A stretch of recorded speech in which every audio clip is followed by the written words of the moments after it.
Okay. Let's start the workshop again. Okay. The topic is risk management. I'm Brian Low, Dr. Brian Low, and then we are now going through the HKCGI CGKOP that is Corporate Governance Quality Program Examination Technique Workshop. This is the fourth session. That is session 2B, and we have 4 parts to go on. This is the part 1, the first part, and then we will go through the second part, part 2, the third part, part 3, and then the last part, part 4. And in the last part, the part 4, as usual, I will go through one past examination question, and so that you can have an idea on what kinds of examinations will be, and what kind of question will be included in the examination. Okay, and also for this part, this is session 2B part 1, and that is you can refer the content. Actually, it's the content of this PowerPoint are based on the study material. You can refer the content. You can refer the content or retrieve the information from the study material. This is from chapter 13. Part 1 is from chapter 13. Part 2 will be from chapter 14, and part 3 will be chapter 15. Okay. Okay, we go on.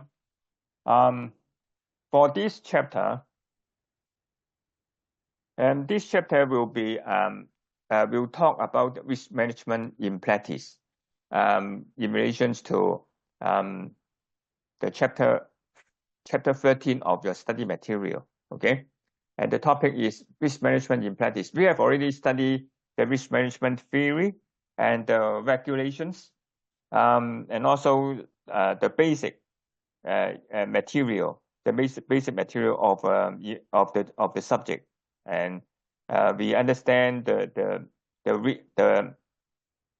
risk aptitude, the tolerance, the risk culture, and also the risk strategy, and also risk assessment. We understand how to identify the risk, how to analyze the risk, and evaluate the risk, and also most importantly, we know how to control the risk, to manage the risk. And after the risk management, risk control, we have to keep the risk register. That is the principal risk to register, and we call the principal risk, and also the emerging risk. That is not yet the principal risk, but it will soon or likely to affect the organizations, that affects the objective of the organizations. Okay, therefore we have to keep in our register the principal risk.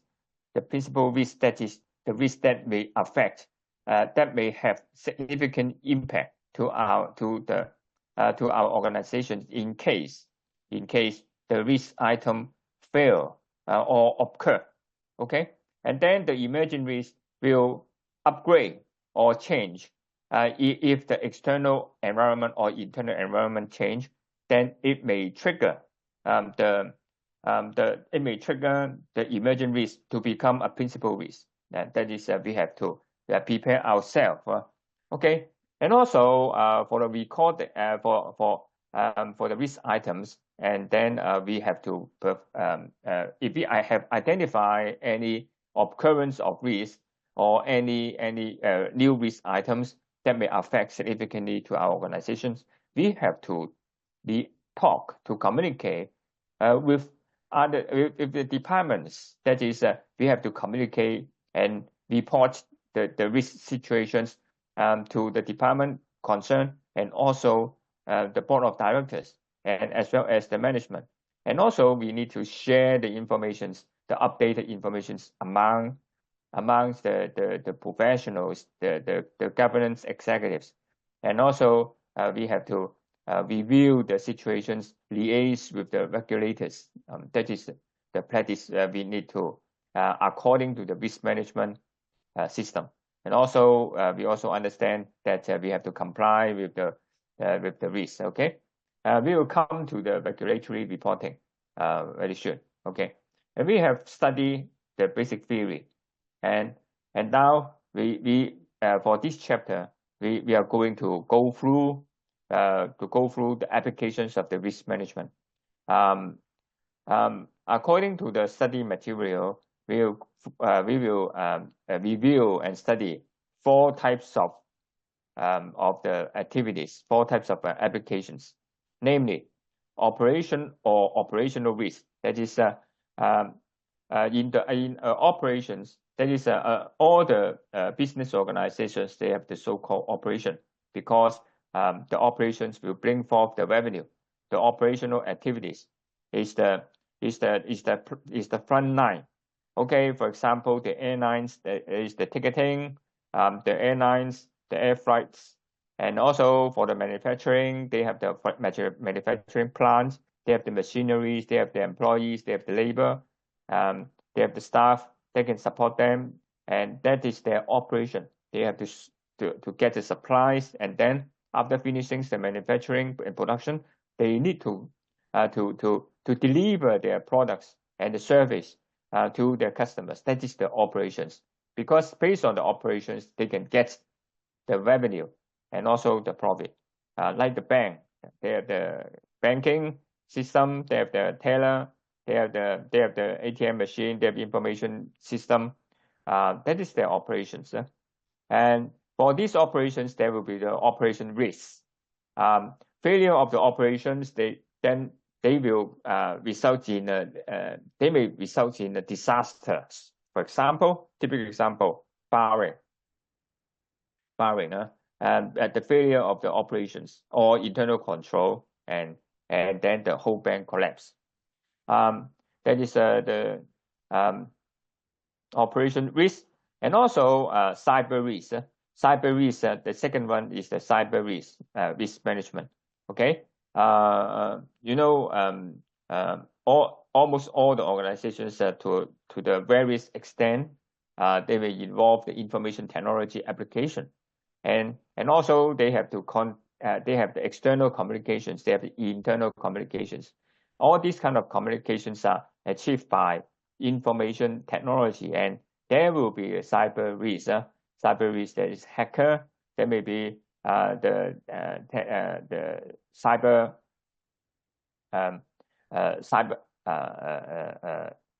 there will be the information hacker, and also telephone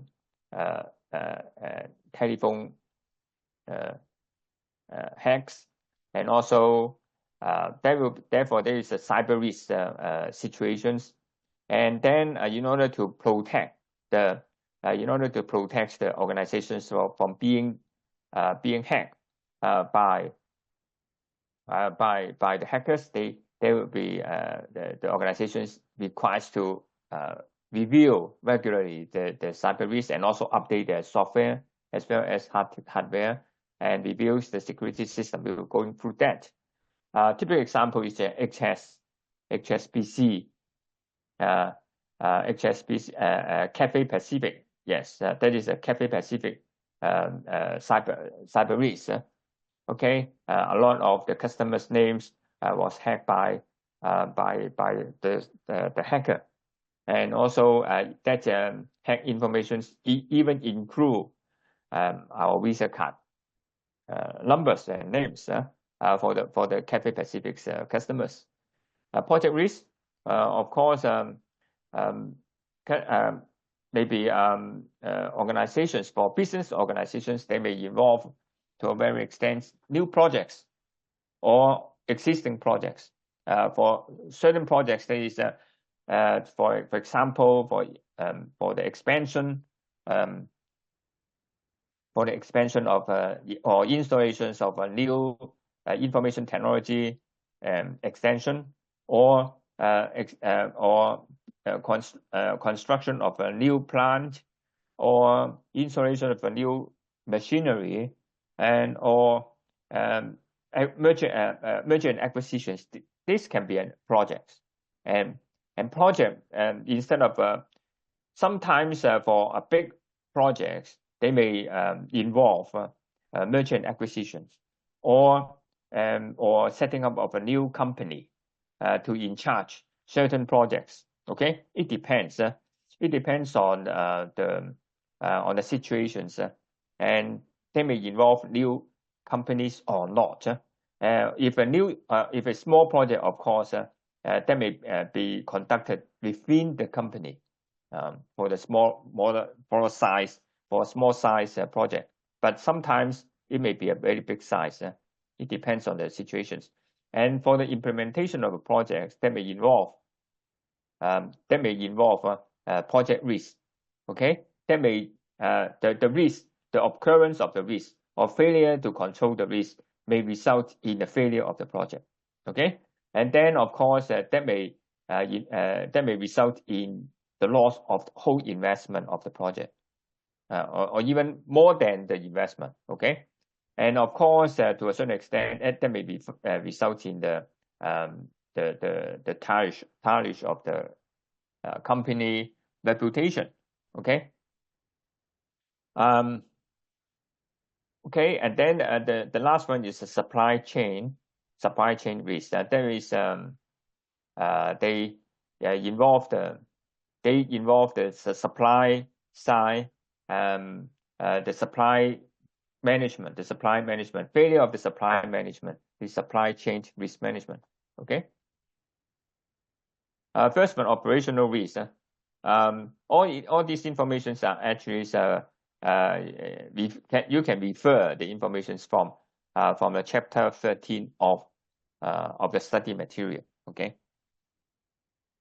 Of course, all organizations that involve the operations, unless or even NGO, right, the charity, they are not business oriented, but they have the operations. For example, community chairs, they have the operations because their prime objective is to raise fund, to raise money from the society, or from to get a subsidy from the government. Okay, how to achieve this objective? Because each organization, no matter it is a business or not, they have the objective, and the objective is to achieve the objective. They need to operate. That is the operation. Okay. For example, for manufacturing, they have the product or service delivery process, and they can break down, and then failure to maintain a smooth operations will result in the occurrence or the failure of the operational risk, and that will affect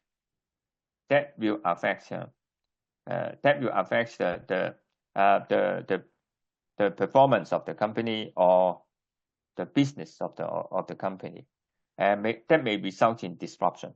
Typical example, HSBC, because a number of years ago, several years ago, and then if I can remember, and then they arranged the delivery, the delivery of the cash from a center to maybe to another branch office, and then during the delivery they assign the security firm to transport a bunch of cash from one place to another, and during the operation, during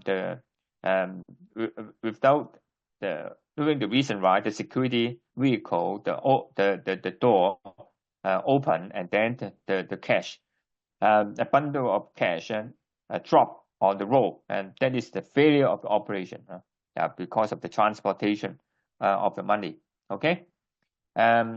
Another typical example is barring, the failure of internal control system, and the loss of the leaky future arbitrage. That is the arbitrage of they're buying at the low price and then selling at the high price based on the price difference between the Nikkei 225 Nikkei 日經指數 the Nikkei 225 quoted in Singapore and in Osaka. Okay, and that is the price difference, and then the bank try to arbitrage to buy low and then to sell high. Unfortunately, the operations fail, and then they bought high and then sell low, and then lost a lot of money, and even the whole result in the collapse of the whole bank, borrowing. And then as a result, it was acquired by ABN AMRO. Okay, that is the operation risk. People can be the most common source of the risk. People, human errors, to a certain extent. Okay, then it is undeniable that all the failure of the risk actually is relating to a certain extent or various extent with people, right? The supervision, failure to supervise, or failure to identify the risk, failure to maintain the risk. It is difficult to or even the computer system. Okay, failure of the computer system actually is a failure of people, because it is people fail to control the computer system, fail to maintain well the computer system, right? To a certain extent, people one of the important source of risk. Okay, and therefore, no matter it is by mistake or negligent or by willful, of course, it is a willful act. It is a sabotage, and then of course it is a fault. A mistake in law is a violation of law. Okay, therefore we a culture, a risk culture, risk aware culture or risk culture will help to control the risk, at least to improve the source of risk from the perspective of human side or people. How to control? What is the consequence of failure of operational risk? The consequence, very straightforward. Increased cost, of course. Reduction of operational efficiency, if it is to a certain extent, is from the people. Business interruption, fail to deliver the cash from one point to another by the bank, that is a business interruption. Customer complaint, failure to receive the cash in time, or on time, and then the important customer will complain to the bank. The reputation damage, that is a disaster to the company's name. And then the compliance breach. Okay, of course, from the regulator point of view, the failure of the risk will affect the license conditions and terms. Okay, of course, ultimately that will affect the profit and the market competitions. And operations or operational risk management is concerned with reduce the probability and impact of the operation related loss event. Of course, if we are talking about the operational risk control or the management of the operation risk, then we talks about how to identify the risk, how to reduce the probability of the risk to occur, and also in the unlikely event when the risk occur or fail, and that will result in a lesser extent of the magnitude or the impact from either from the monetary value or non-monetary value. Okay, all employees or managers have some degree of responsibility for the management of the risk associated with this operation. Of course, for the operation, the first point is to how to make sure the operations, the front line, the operation staff can be aware of the risk situation and then they will keep an eye on it and also avoid any how to maintain the risky situations from not to occur. Okay, and also in the event of occurring, and then the impact will be reduced or mitigated. Okay, and that is because they are the front line, and therefore when we talking about the 3 lines of defense or 5 lines of defense, the first line always to be the operation. Okay, and because it is the operation to have the internal control or the operational control, and so that they can aware of the risky situations, maintain the risk management system. Because they're the front line, not the internal auditor. Internal auditor is not the front line. Okay, the front line is the operational staff, and then the second line is the management, the supervisor, and then the third line is the internal audit. Okay, and then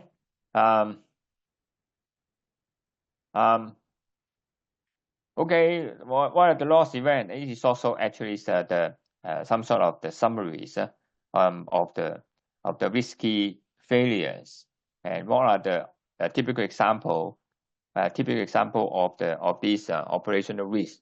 Absence or loss of employees negligence or misconduct or sabotage, and then the fire, disaster, human errors, etc. And the type of operations that are affected.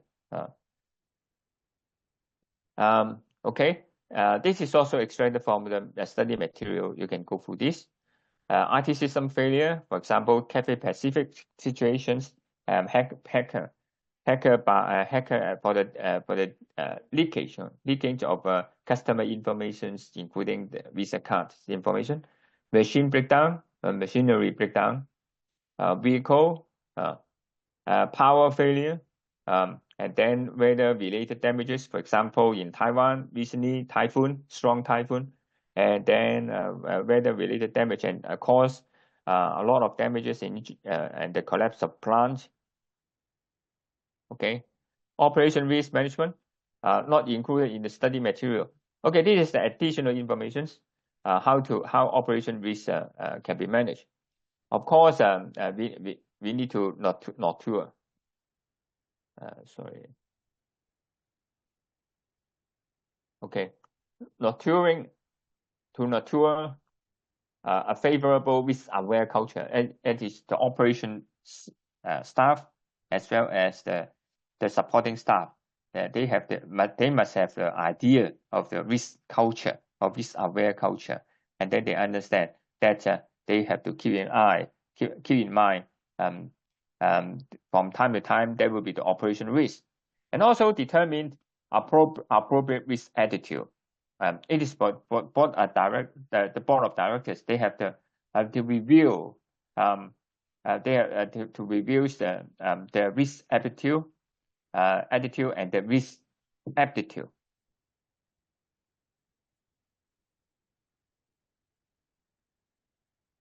Appetite. That is to what extent they can tolerate the risk.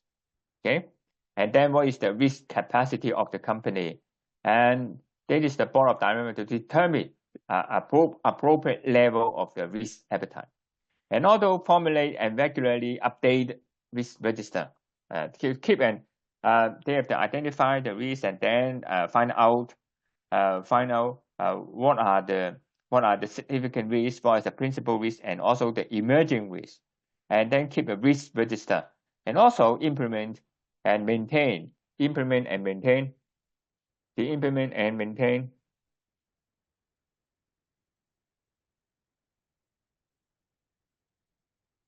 a risk management system, up to standard risk management system, for example, ISO 31000 or COSO system, and then implement and maintain a compliance management system to handle the compliance risk. Remember, the compliance risk is a very essential part of the risk encountered by the company, especially for the listed companies. Okay, and also risk assessment regularly reviewed by the directors and management team according to the listing rules, right? Section D of Appendix 14. The listed companies are required to assess assess and review the risk encountered by the listed companies on a regular basis, at least once every year, by the management team, and the management team has to report to the board of directors at least once every year or regularly, that the risk system remain effective.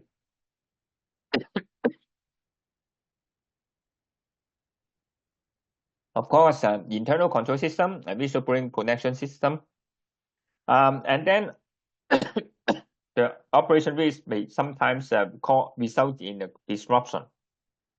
And for example, the weather situation, disaster, the weather, and also the disaster, fire, flooding, and then in order to maintain the operations, the company has to maintain up to standard crisis management and also business continuity plan. This has been covered by the study material or in our PowerPoint in the earlier session. That is it should be section 2A, okay, in the 2A earlier chapters of the study material, okay. And then resources allocations and expertise recruitment. We need professional, the governance executive, the risk officer, the compliance officers, the manager, and also the whole should be supervised by a vice president at least, and also maintain the stakeholders communications, and then regulatory liaison. We have to liaise with the regulators for the compliance, and also we need to liaise with the stakeholders, the controlling shareholders, the domestic relations, and also the suppliers, the customers, and then the employees, of course. Okay, cyber risk management. Typical example, Cathay Pacific, right? Almost all organizations use technology and networks and the internet to process, store, communicate information. Okay, this is from study material. And organization exposed to cyber risk. And also, cyber risk management is concerned with all forms of digital risk. Cyber risk management traditionally falls within the subfield of information assurance.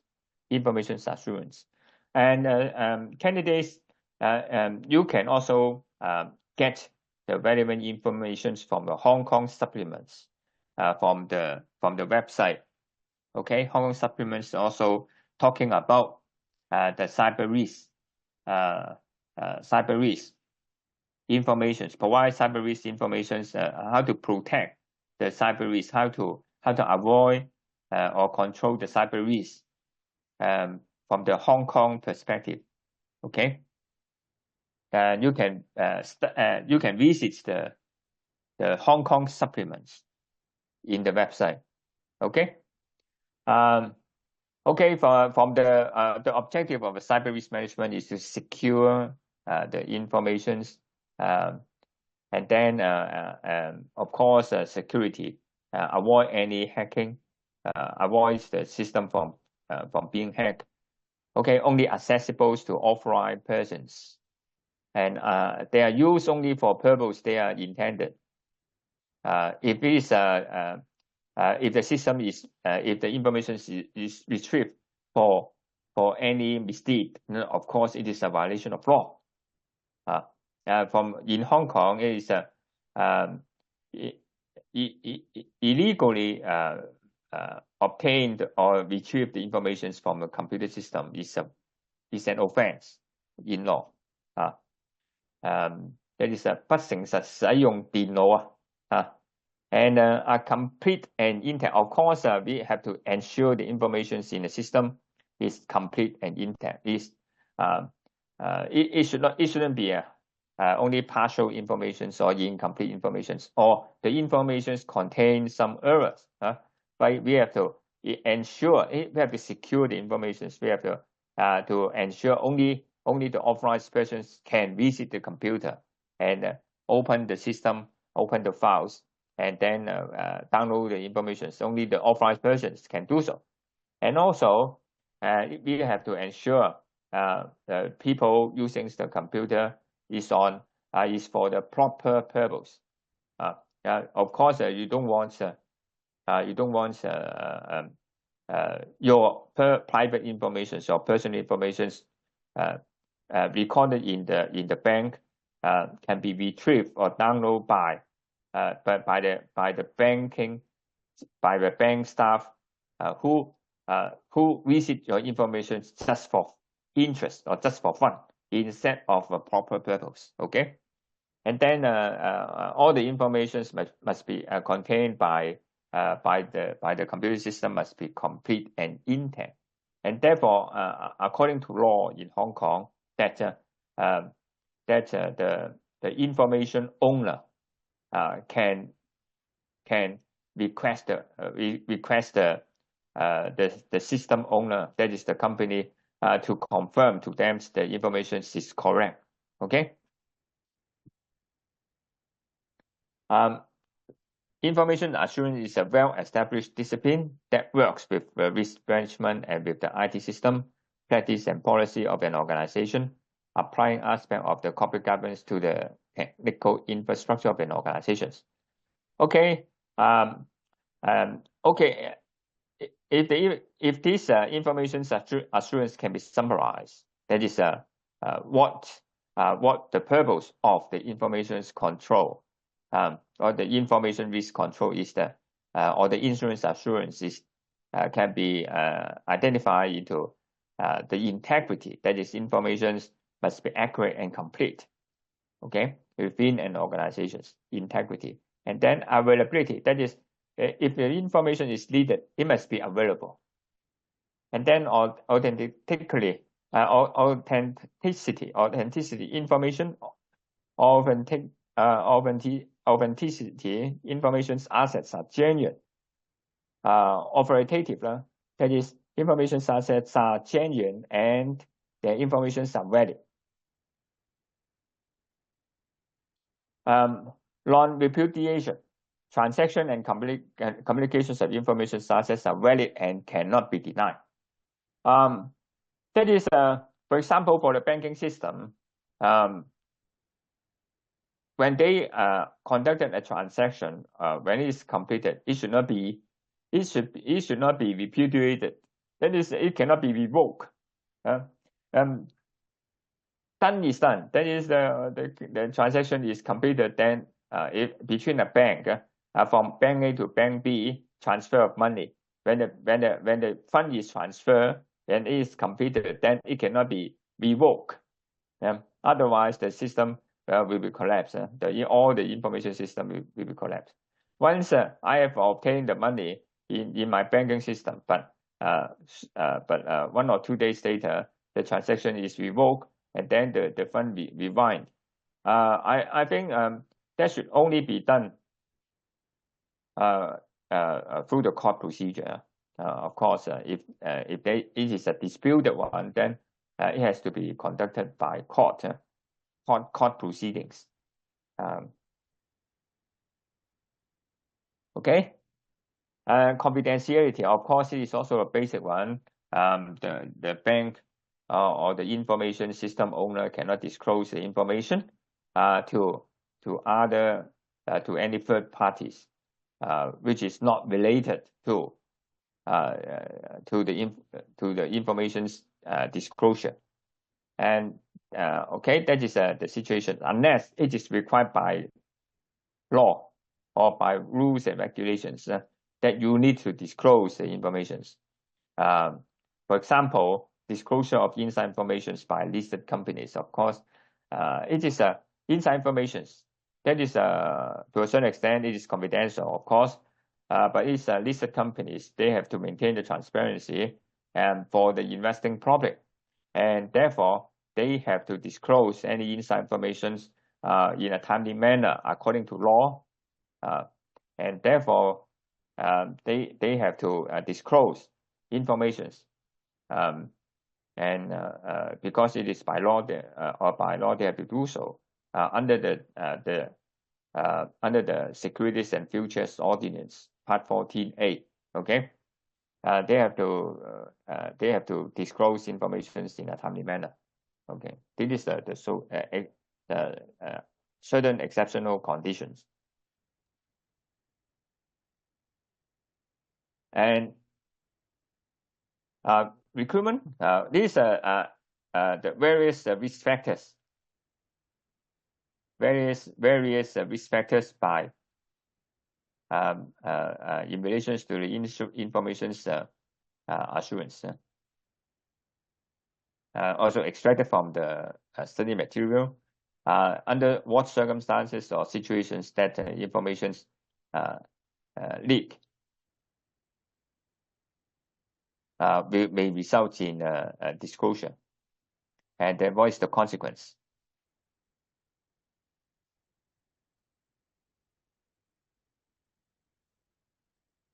Okay. What are the consequences? For example, the reputation. One of the more employees using social media platform in an embarrassing, socially ambiguous or litigious manners.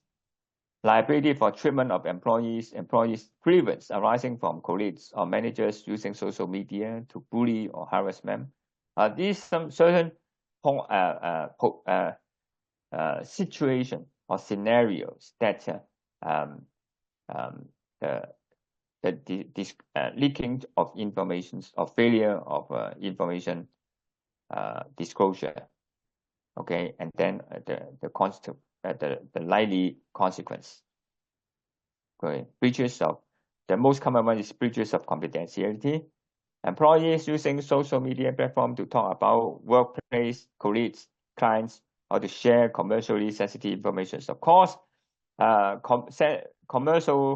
commercially sensitive information, the trade secret, is actually the asset of the company. Okay, and then employees, of course, when they sign the employment agreement, they have committed not to disclose company's trade secret to externally. Okay, and then or any third parties, and because commercially sensitive information are trade secret, are the asset of the company, or the propriety information, so propriety rights of the propriety interests of the company. Okay, and then any disclosure of these trade secret without permission is the violation of the company's terms and conditions under the employment agreement. Okay, and also a traversing of the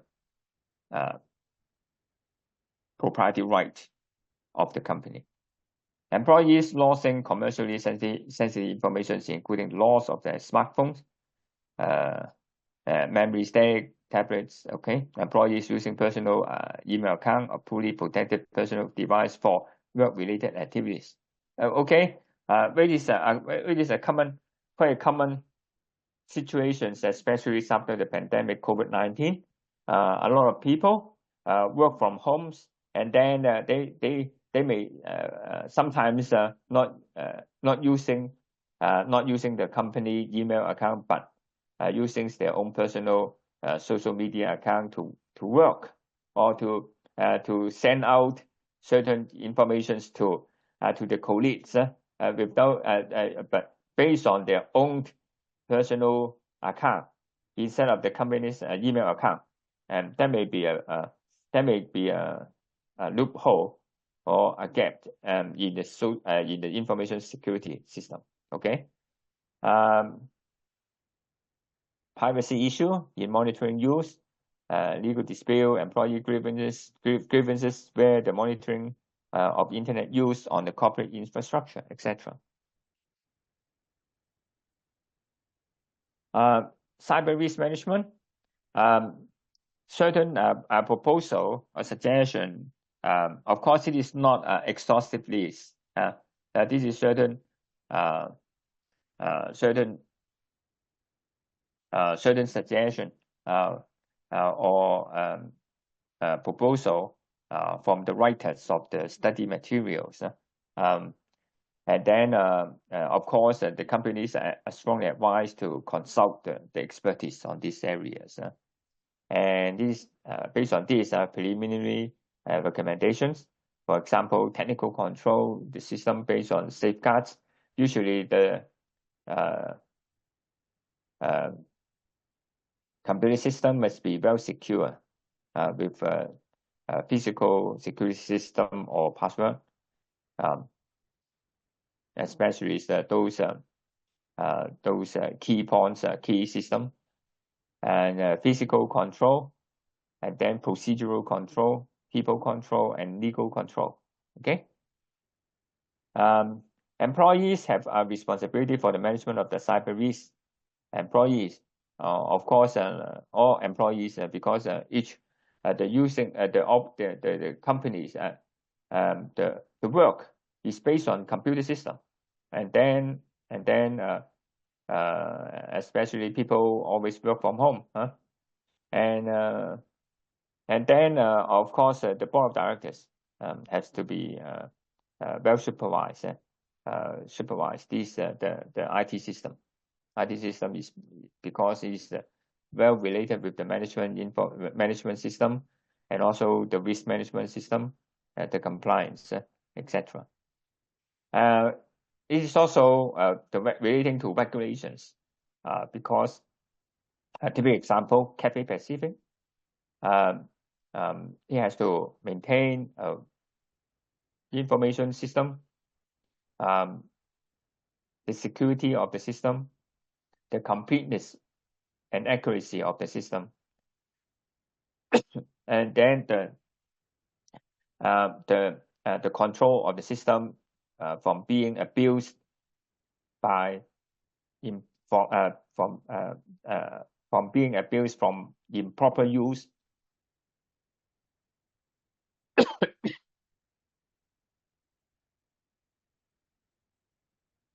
Okay. Therefore, that is the cyber risk. Okay, project risk. Project management is concerned with planning and coordinating of work of a team of people. If it is usually it's, with a special team of people which may be grouped together from various departments, from IT, from finance, from operation, from technical, from design, etc. Forming up a team to conduct certain activities for a special project. Upon the completion of the project, the people will disband and then return to their own departments. That is the so-called project. That is for a small size one, but sometimes a big size project can be a merger and acquisition.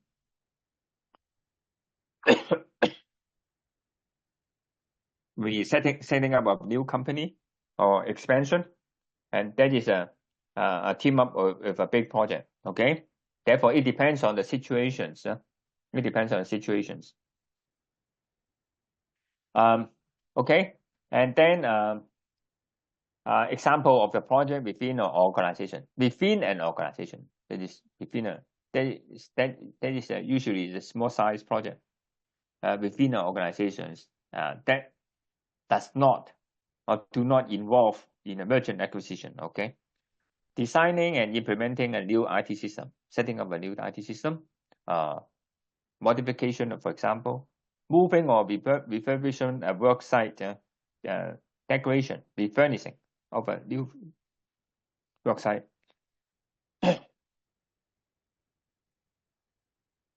A new product design, launching a new product in the marketing, implementing a new operational process, a new machinery, for example, merging with another organization. With that, merging with another organization is not really within an organization. Okay, I think this is it's quite doubtful. Okay, implementing a new risk management or corporate governance. Okay, that is setting up a new subsidiary in a new location or market. Okay. However, a project may involve merger and acquisition that goes beyond an entity. If it is a large size project, that may involve a merger and acquisition. That means that it go beyond the organization. Okay. Multiple related project may be grouped into wider program. For example, implementing a new risk management or framework may have one project dealing with implementing a supporting IT, another dealing with changes in governance arrangement. If we need to set up an IT system, then of course it involves the management, the operation, the supporting, the finance, the design, and the supply side, the legal, etc. They involve a number of departments. Okay, and then it may involve various functions. Okay, and therefore it becomes a multiple objectives. And then all projects are conducted within a range of constraints, including finance, time, and quality. When we arrange a product management, that of course the project must be completed and achieved, and that is the prime purpose. And then of course it has to be within the budget. Within the budget, that means financially it has to be. It may not be making a business, but it usually within the budget means the expense should be tightly controlled. And then another prime situation is within the time frame. That is, we have to be roll out the project, and then it has to be achieved its target within the time frame. Okay, for example, within this year, and then that means we have the milestone, the time planning, and rolling out the activities step by step, and then achieve the project's purpose. And then the quality, that is, we have to make sure to achieve the objective. Within the specification. And project can be a complex, of course. Sometimes it's very complex. Sometimes it's very straightforward. Requires the coordination of different resources. That means that is the reason why we need to draw the expertise from various departments for implementing a new project. The IT, the finance people, they have the representative from the various departments, but that is usually the difficulties, because when these people join from departments, they have to share the resources, right? And then they have their own works in their own departments, and they sometimes only spare limited time to be involved in these kind of new projects. They always complain that they don't have time. they always have to handle their own work in their own departments. They have to take care about their own works, and then they cannot spare enough time in a new project, and therefore the quality of rolling out the project and the time frame and the budget will always be a problem.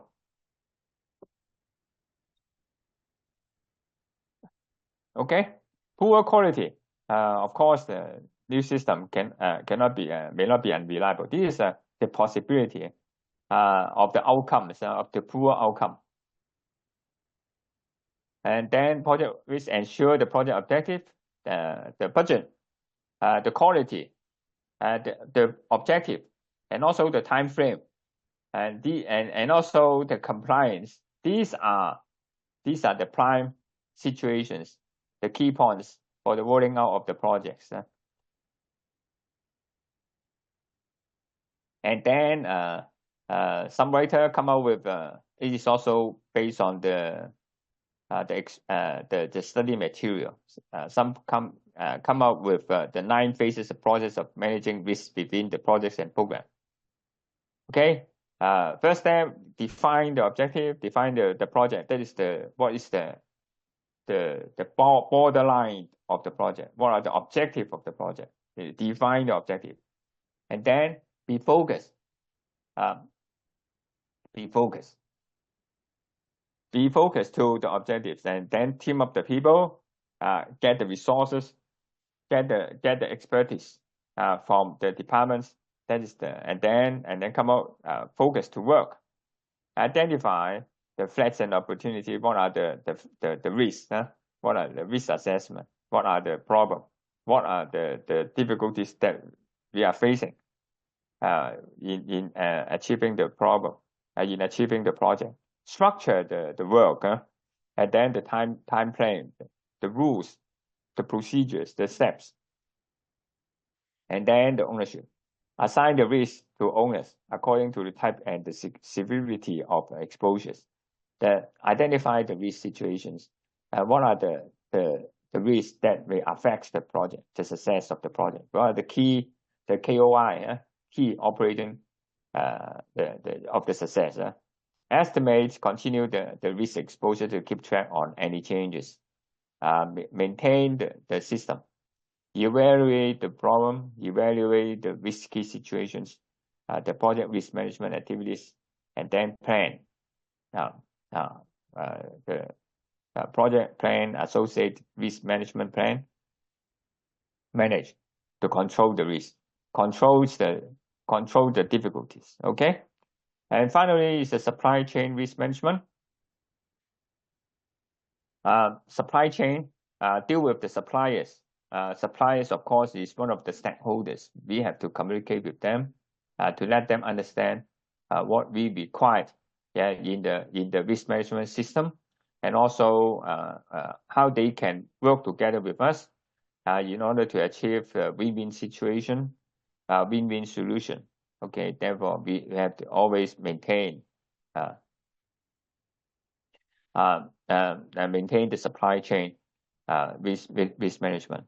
Okay, the upstream suppliers, but the problem with the suppliers.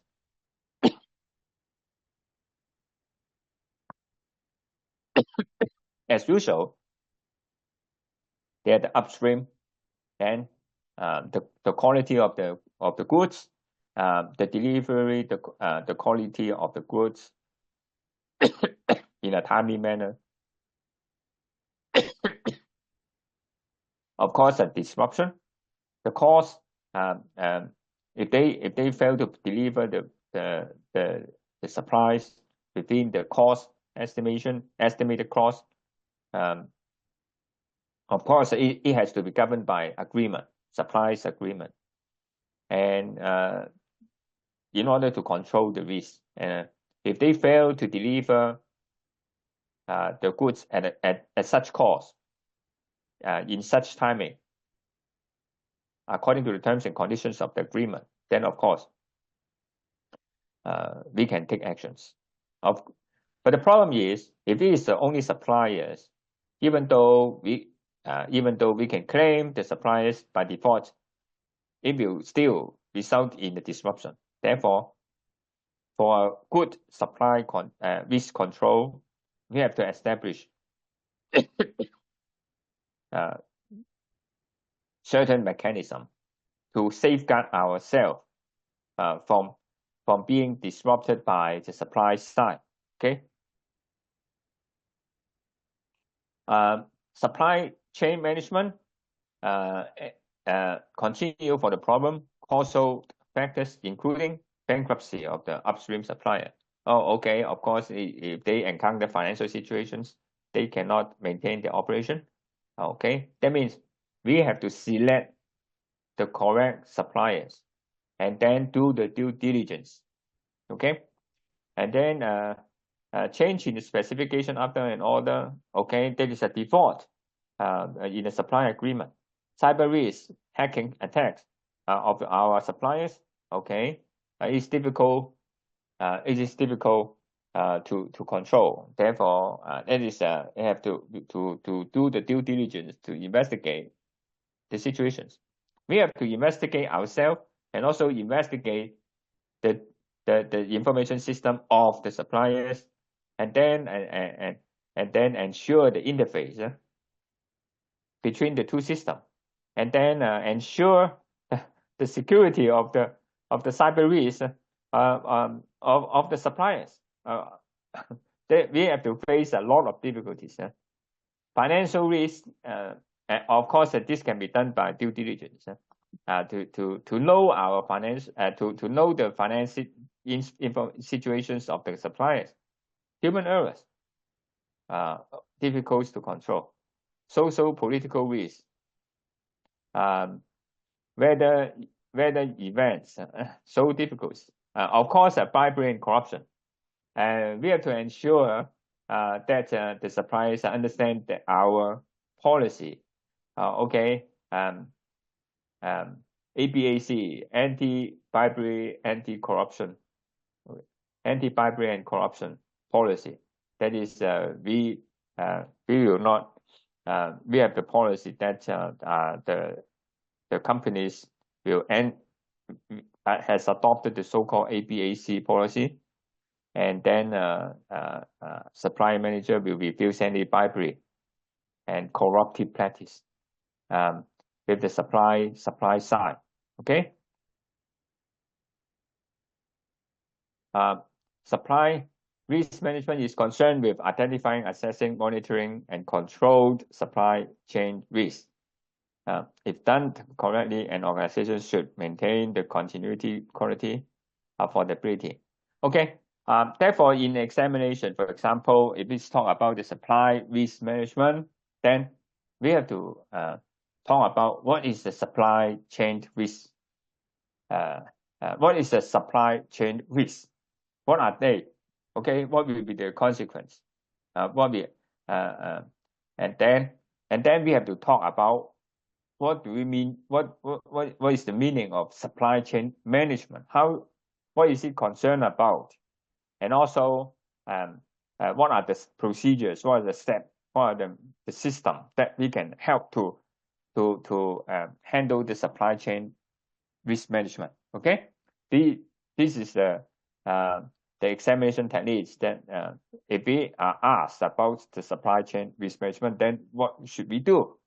Likewise, for the operation risk, if we is talking about in examinations, what is the operation risk management? Then first of all, we have to identify what are the operation risks, and then what is the risk operation risk management about?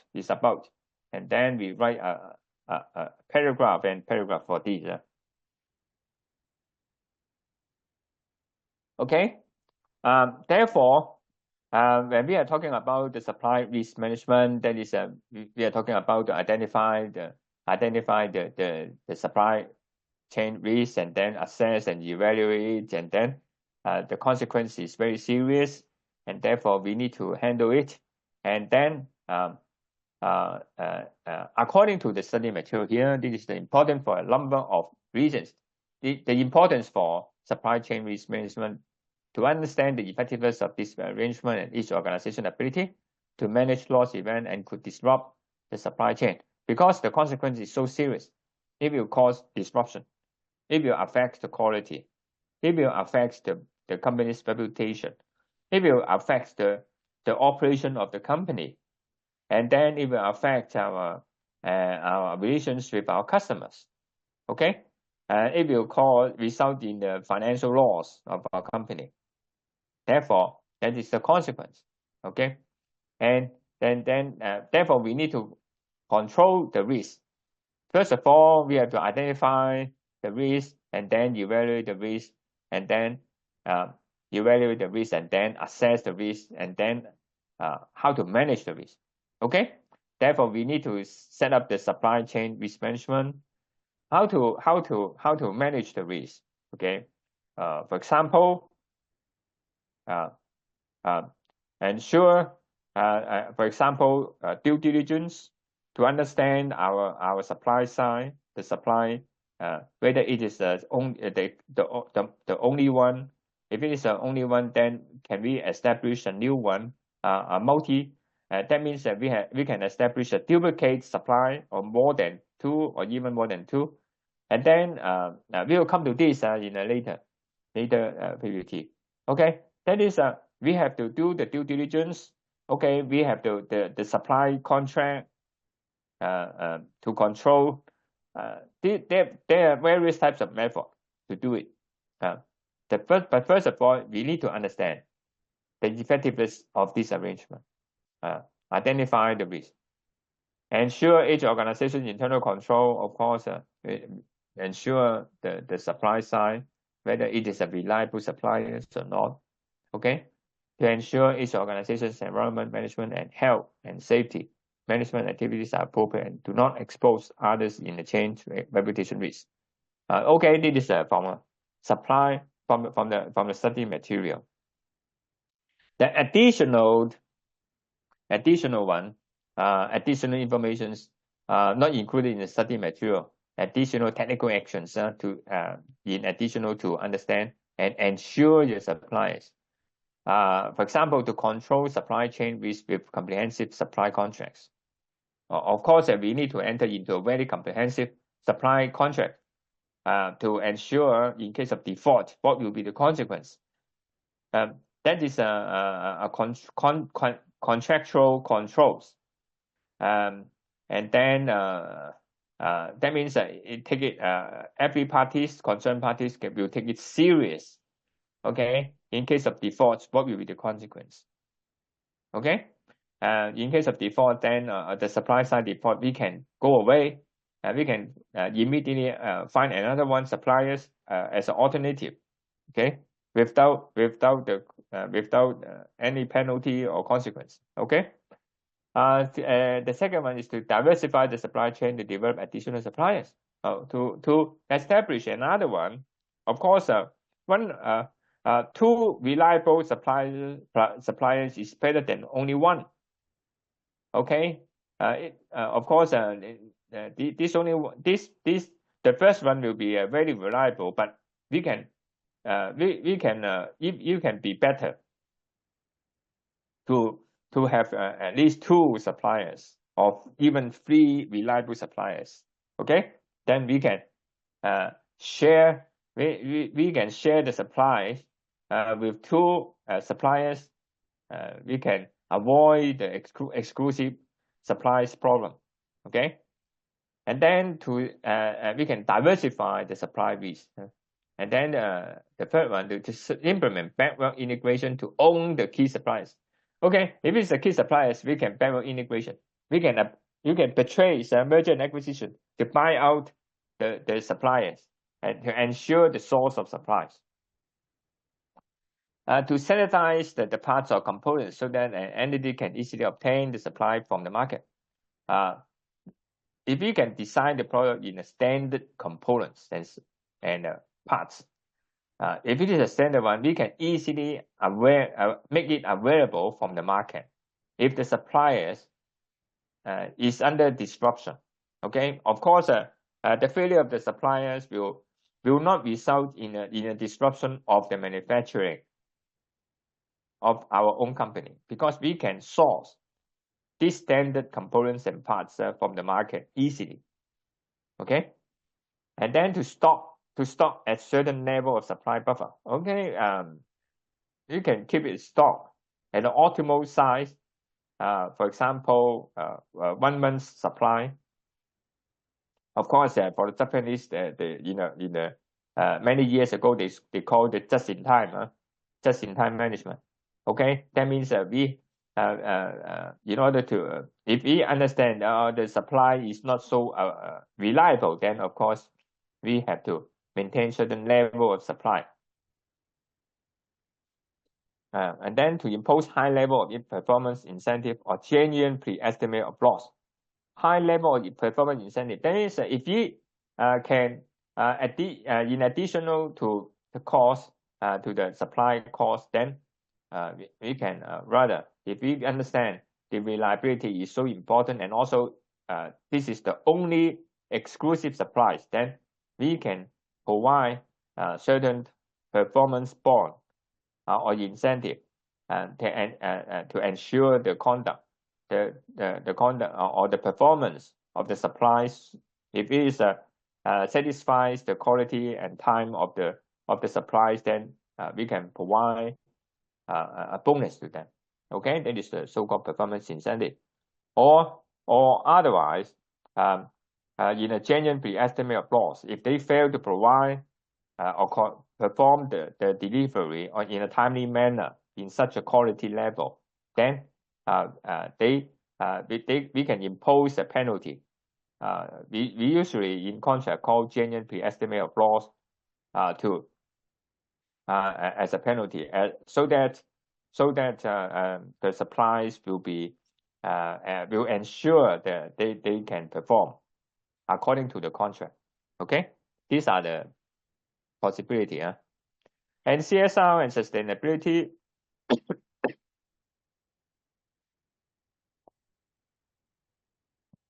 You can refer this from a Hong Kong supplements or section 3, chapter 13 of the study material. Okay, I think we can skip this. Regulatory reporting. This has been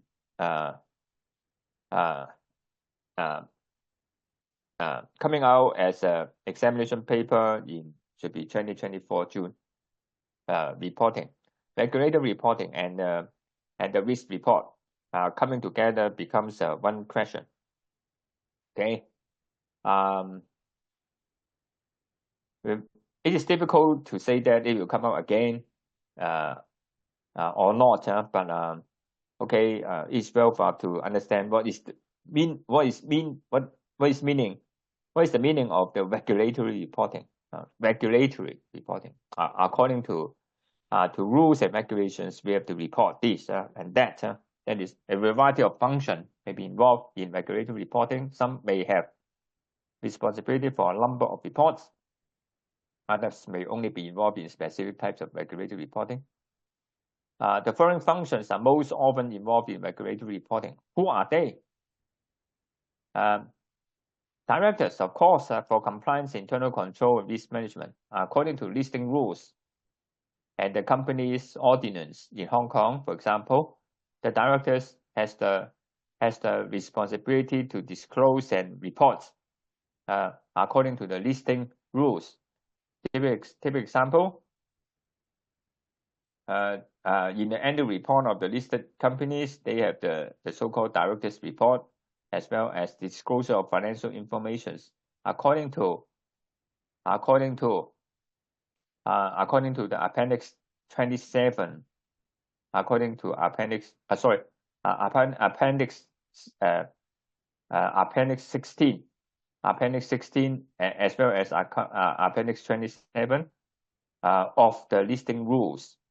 Okay, for the disclosure of information in the annual report. Okay, and also regulatory reporting according to the listing rules. For example, chapter 13, chapter 14, and chapter 14A. Listed companies has to disclose information in a timely manner in relation to those essential transactions. For example, in relation to certain transactions, such as a disclosable transaction or major transactions or very substantial transaction, they have to disclose information accordingly in a timely manner. Another situations is the disclosure of inside information according to the SFO chapter 571V. Okay, they have to disclose the inside information, so-called price sensitive information, in a timely manner. Okay, that is the obligations of directors. The obligations of directors, they have to disclose regulatory reporting. Okay, and management team for compliance, internal control, and risk management, the same. The board of directors has to rely on the management team to provide these informations and act and do the act, do do the disclosure and do the reporting. Okay, and then the company secretary, of course, the company secretary will usually be the immediate legal advisor and then legal support, providing the informations and also liaising with the regulators, and also conduct all the regulatory reporting, and other governance professionals, for example, the risk officer, the compliance officers, etc. And then compliance functions, finance function, providing the financial information and can conduct the disclosure of the annual report, financial report. Health and safety function, of course, IT function, risk function, and the function from across the wider organization. The roles and duties of the company secretary and governance professionals. Okay, I think we have gone through this. Additional roles. This one is from the study material. Okay. The writer has not fully understand the roles and duties of a company secretary. Okay, for the small size and medium size organizations, the company secretary or governance professional usually have active and additional roles and the responsibility of regulatory reporting. Okay, of course, company secretary is not just as mentioned in the first bullet point that only compile the company's return or annual return to the company registry. But the role and duty for company secretary is more than that. Before my retirement from a company, I've been working as a vice president and company secretary, named company secretary of the listed companies for totally 30 years. Okay, and then the company secretary can play a very active role in corporate governance, in risk management. Okay, my functions before my retirement in the listed companies, I in charge the legal departments and handles the in charge or oversights the internal audit, and then company secretary, and then legal affairs, and then compliance, and then and risk management, etc. And also I'm the immediate advisor of the board of directors. Okay, therefore I have a multiple roles and duties in a company secretary in the listed companies. Even though I handle the vice president and also a company secretary, therefore a company secretary can have multiple roles and duties as long as you are eligible and also qualified to do it. Okay. The company secretary or governance professional will often rely on other functions within an organization to supply information. Of course, a company secretary is only a small team, but he or she can be a liaison officer to liaise with other departments, for example, the finance department to obtain the financial reports, obtain the financial report to calculate the 5 ratio test, and also to provide the disclosure according to the listing rules as well as the law, and also ensure liaise with the board of directors to disclose the information in relation to any transactions under listing rule, for example, disclosable transactions or connected transactions. Okay, provide the compliance requirements, fulfill the compliance requirements according to the listing rules.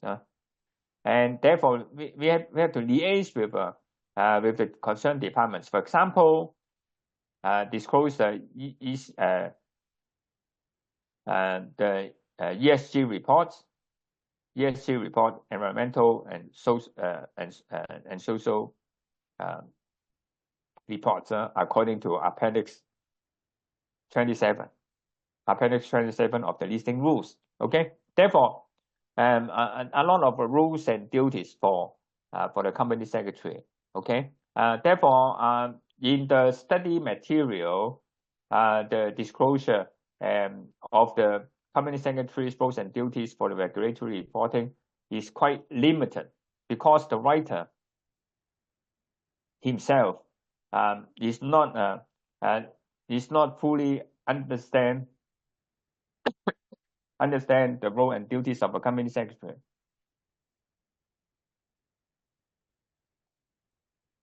He is not himself a company secretary.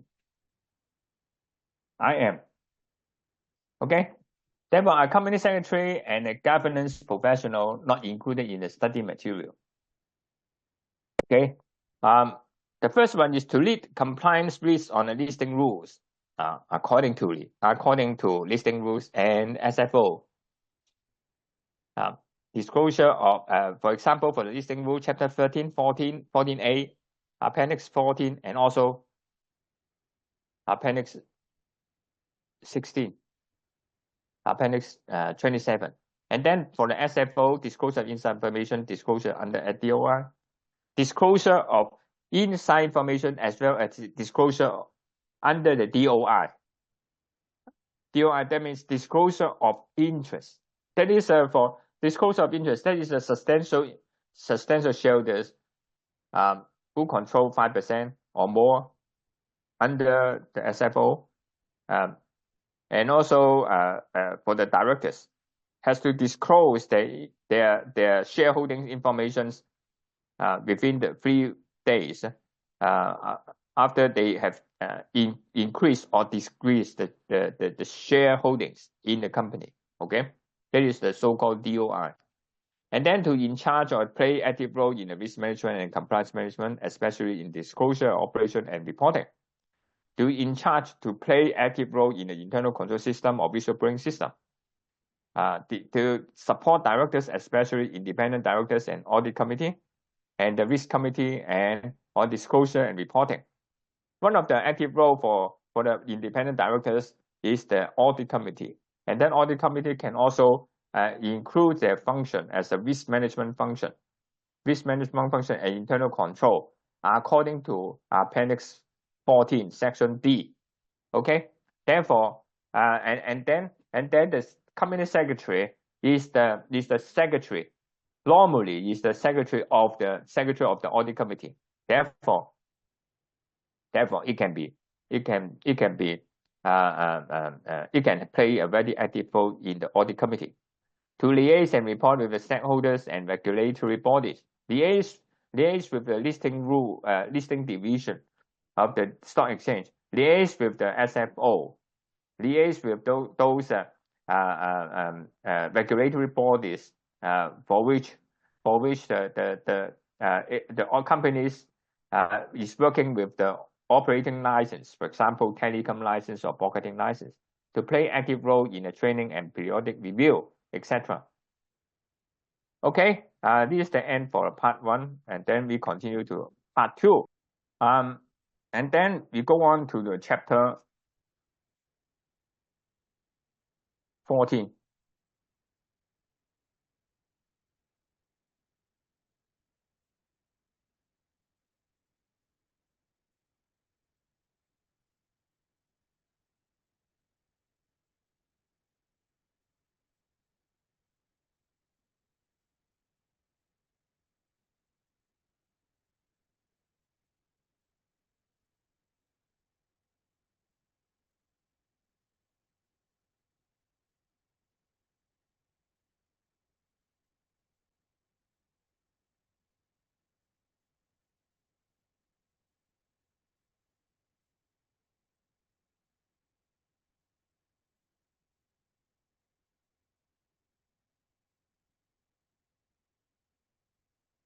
Trend and future development of risk management. This is chapter 14 study material.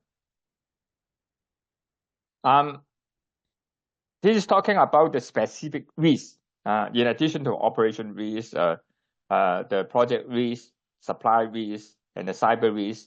And this is a very specific one, which cover the crime, financial crime, which is the so-called anti-money laundering, bribery and corruption risk, APAC, political risk, the corporate grief, people risk, climate change, asymmetric risk, reputation and resilience, and tangible and intangible risk, and the shareholders' activities, activism, crime.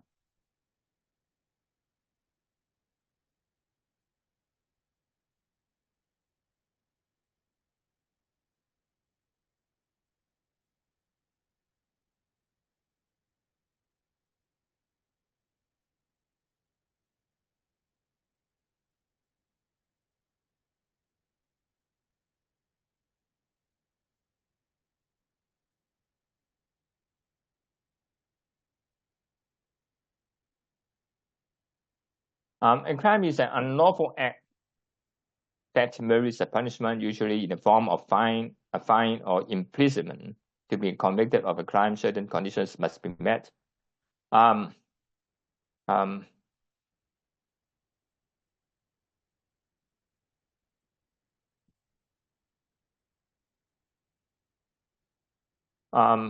Okay. Under the common law, for a crime to be valid and take the form of it must be take the form of action. There must be actus reus, that is in Latin. That is, it has to be done. Okay, and then when the crime is done, it must be under the intent. That is a malicious mind. Okay, without a malicious mind, and action it cannot be considered as a crime. Okay, therefore it has to be at the same time. That is the so-called the third item. For an act to be a crime, both the act and the intent must occur at the same time. Under the law, it is not exactly at the same time, but more or less the same time. It is already satisfied the case. Because it cannot be with a malicious mind and then an action exactly on the same minute, at the same minute, more or less the same time. Okay. That means the action is done because of the malicious mind.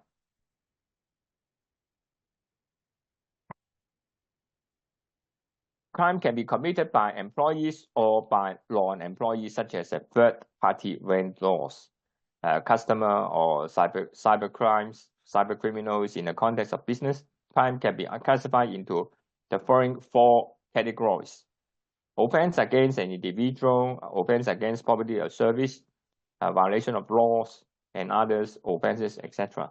Okay.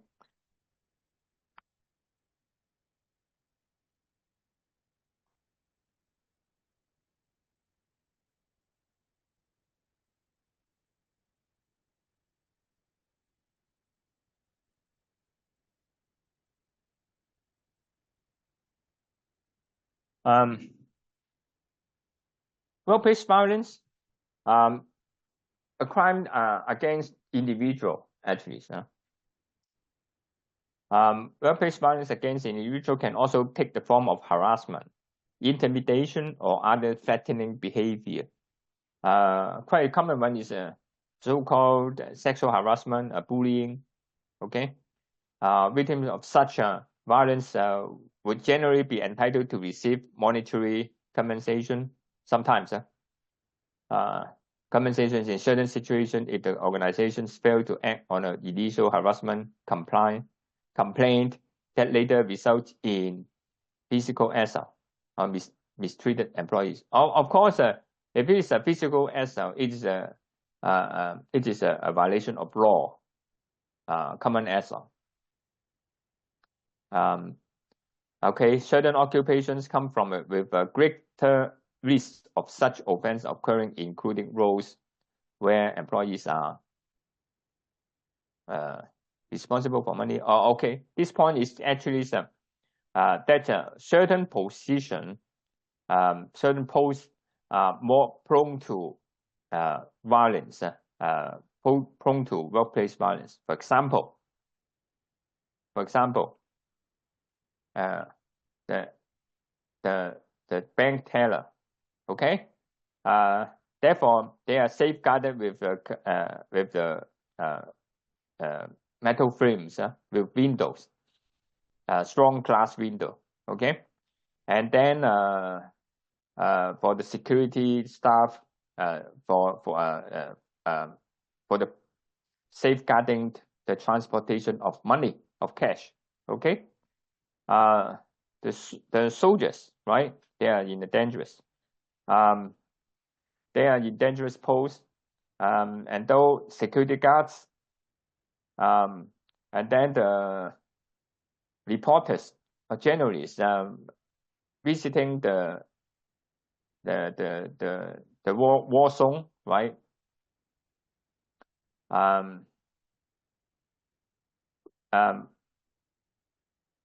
Working in places where alcohol is distributed, of course, and then working during times of days when crime is more likely to occur. Okay, working in those 7-Eleven in a light shift. Okay, especially in the USA, in California, right? For the small crimes, the police refuse to take action. Even in UK, for small scaled crime within a certain amount of money, the police will not handle the case at all. Okay, as employee complaints of alleged batteries or assaults in the workplace are often communicated in an emotional manner. Organizations should be mindful of legal definition of these terms. Usually, for these kind of companies, for those up to standard companies, they have to ensure they have a policy, right? Their policy to they have a policy to protect, to avoid this kind of assault or batteries to occur in the workplace. That means all workplace violence will not be tolerated. Okay, and also I've also observed in those companies in London, right? In London, that is any bullying or violence. There is a post or postcard set up in front of the shops. For example, in Boots, for the pharmacies, and then they set up a postcard, and then emphasizing that they will not tolerate any bullying or bullying or any violence to any shopkeepers or their staff. Okay, that is they have to explain and disclose their policies to the employees that any violence will not be in the workplace, will not be tolerated, and also warn the customers. They should not bully. They should not bully, and also conduct any violence practice or activities in the shops. They will not be tolerated. Okay, any offenses will be reported to the police. Okay, at least they will be excluded. They will be expelled from the shops. And then they will decline their shopping. Their shoppings will be expelled. As employee complaint and alleged batteries in the workplace are often communicated. That is, the company has to be set up a very clear policy. Crimes against property or service Of course, larceny, embezzlement, robbery, fraud, and false pretense are all examples of theft. Fifth, in Hong Kong, this the fifth ordinance. Okay, governing this crimes that involve take something that belong to someone else and keeping it. According to the definition, the fifth definition is that a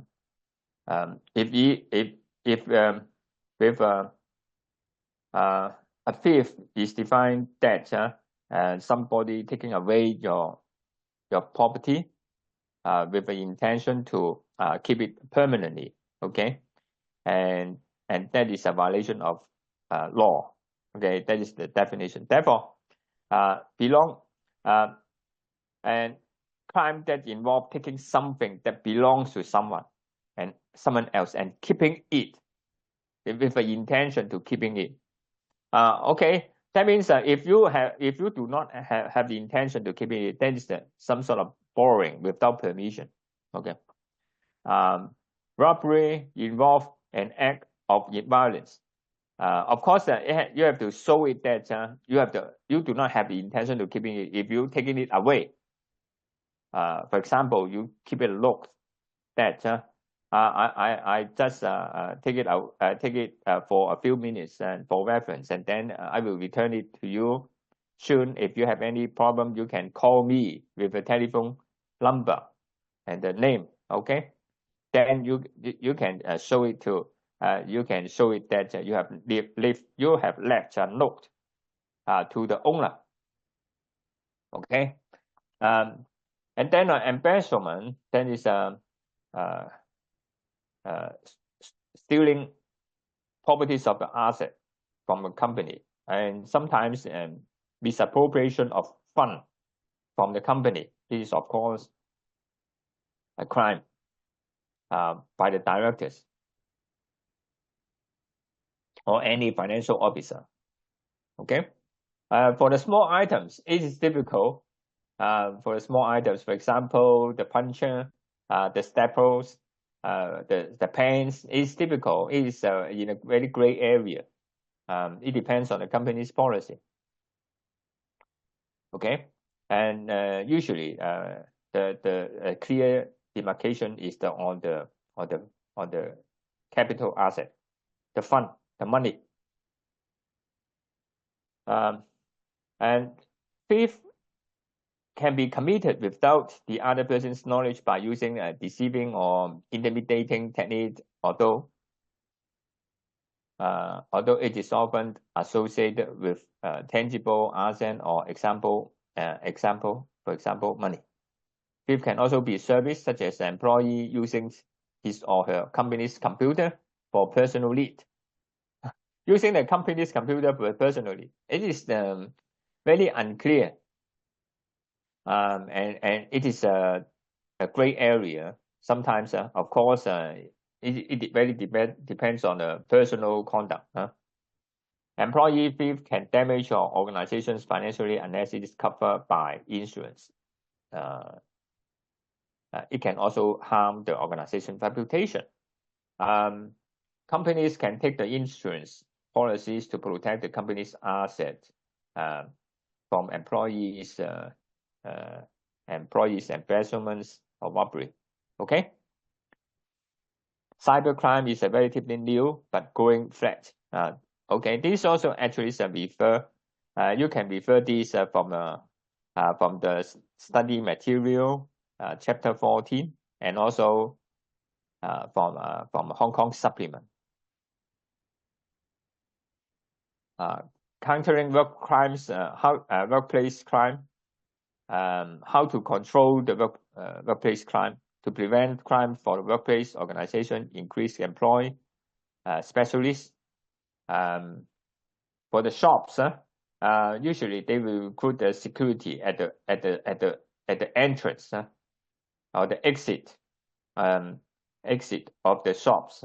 Usually the shop is not so large, than the entrance and the exit are at the same gate.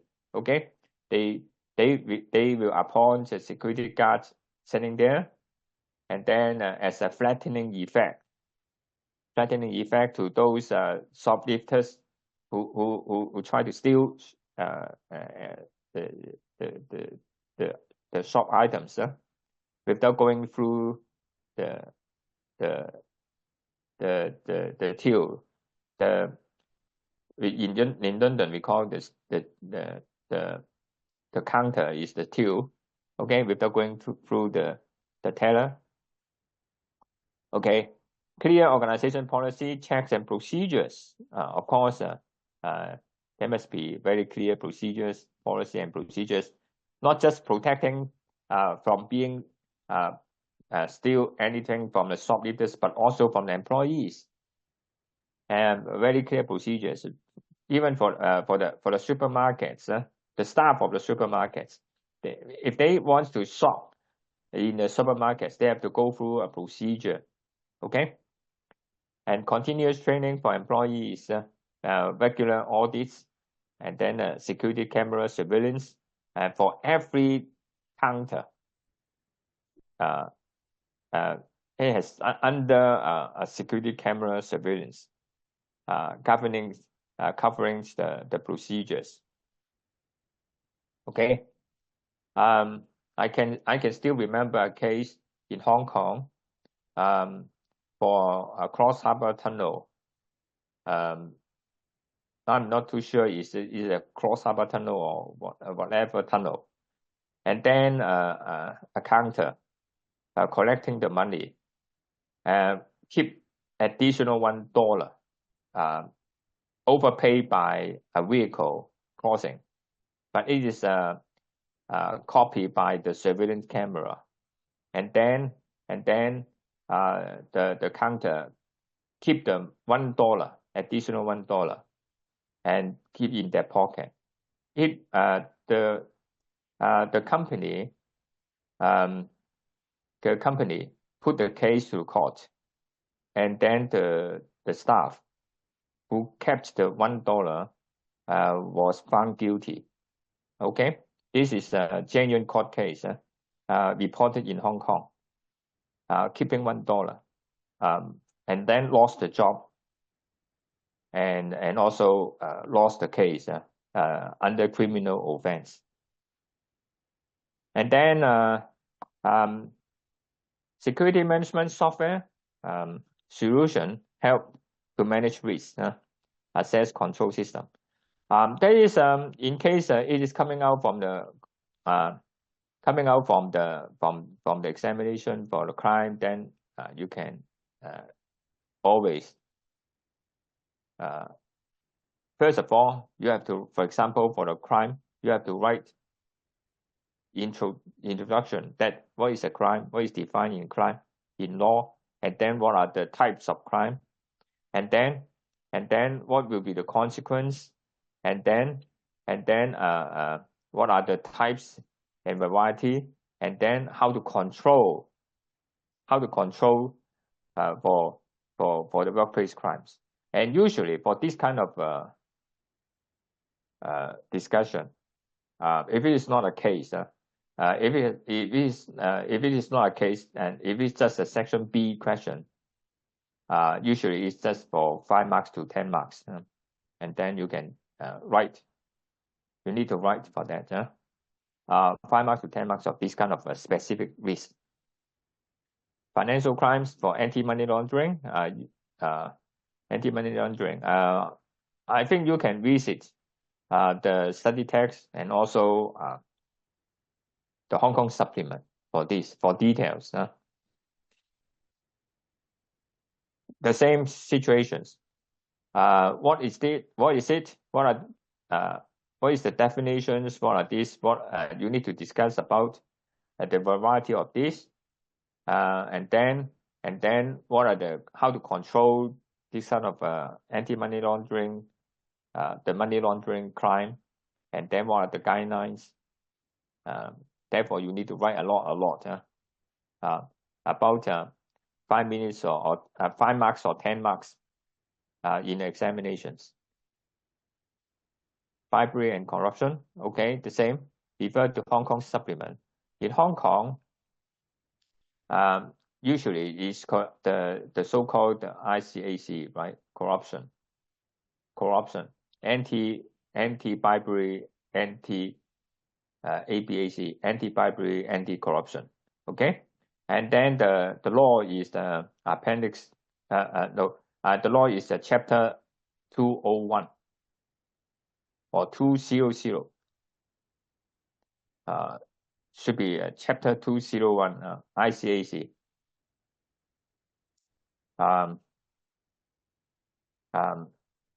ICAC, that is section 9. Receiving money, corruption money, without the consent of the agent, or usually it's the staff or the directors, receiving money from the third party without the permission and the consent of the principals. That is the company.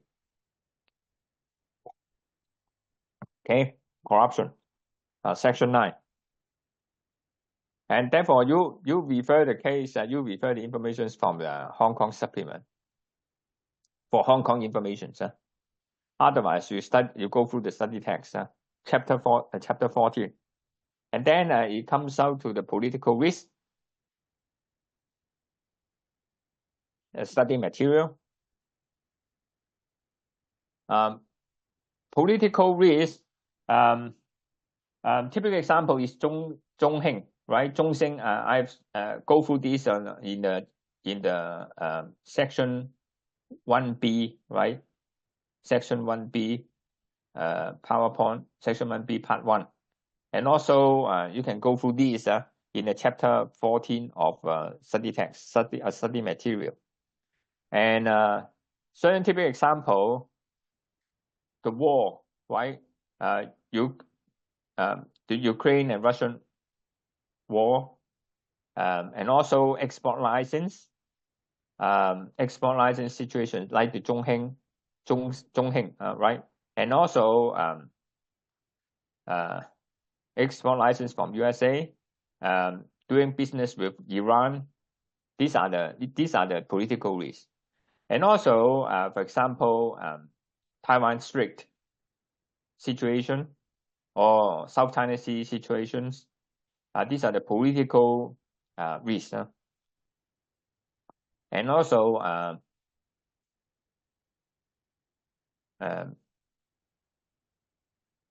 election, okay, like the US election, these are also political risks. Okay. Of course, in case of failure of the political risk, that is, we may lose our investment. And then in the examination, you have to think about what is the political risk. If you're asked the political risk and how to control it, then you need to answer, what is the political risk? What are the typical examples? What is the variety of it? And also, how to safeguard the company investment from being damaged from a political risk failure, and how to safeguard it. For example, you can make use of the PESTEL for emerging risks, right? The political, economical, social, technological, legal, and environmental. These are political risks, especially environmental. It is very sensitive situations if there is any problem with environmental protection. Okay, nowadays they are sensitive situations. Therefore, when we are contemplating a project, merger and acquisition, or entering into a market in a foreign country, we need to take into account the PESTEL in the feasibility study, cost-benefit analysis, and political risk. Therefore, we have to go through this kind of feasibility review. Risks that cannot be mitigated, for example, through insurance, should be monitored and regularly reviewed by both management and the board. The problem is, it's difficult. It is virtually impossible to protect the risk by insurance. I I'm not too sure whether we can get an insurance policy for the protection of political risk. Usually, it is by sharing, for example, by finding some other investor to join for the investment, forming the joint venture. For example, forming a joint venture actually is we share the risk, but at the same time we share the profit, the benefit arising from this project. Okay. It is also important that the policy and procedure relating to political risk are clearly communicated and enforced within the organization. That is, we need to communicate with the stakeholders. Okay. The reason why we are going to involve in this market, and then what are the political risks, and then we have taken into account for this risk because we can ensure that the rewards and the benefits out of this will be justified for that. Okay, that means we need to convince our case, business case, is worthwhile to do it, and therefore, if it is for the examinations, if we're talking about the political risk, be prepared to discuss in this way. Corporate grief, I think we can skip this.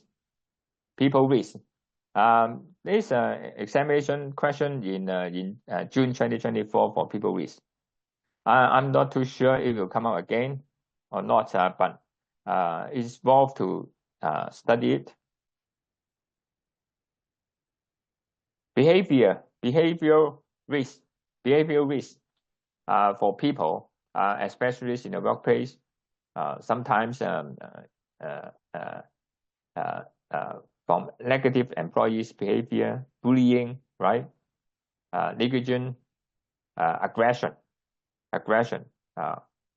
and bullying, lack of concern, just don't care. Short-term rewards over long-term benefits, focus to ignoring policy and procedures, just don't care. Neglect all the policy and procedures. Unwilling to cooperate, unwilling to communicate, refuse to join the team, always independent and separate from the group, pursuing personal objective at the expense of the organizations. That is not participate in a team, refuse to be a group member. Okay. Okay, behavioral risks are often known as the conduct risks in some sectors such as financial service. Okay. Implications, financially, legally, and morale employees because somebody refused to join the team. We always claim to be work together as a group work, right? It affects the company's reputation. For example,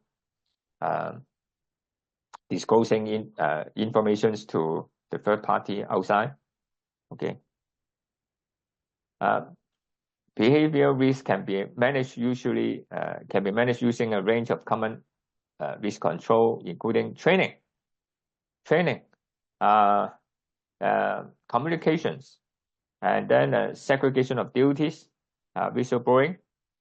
Of course, from the human resources, recruitment control, keeping a policy, code of conduct, this culture, okay, a culture, organization culture.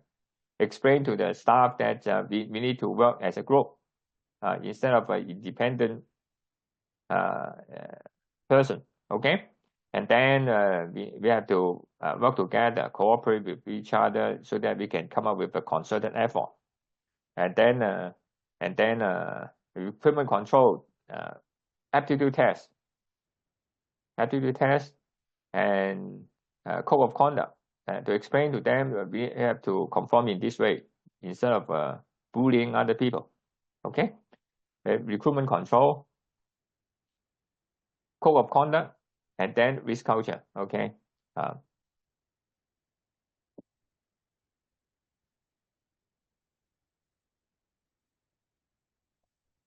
Okay. These are the behavior risks. Climate change. Okay.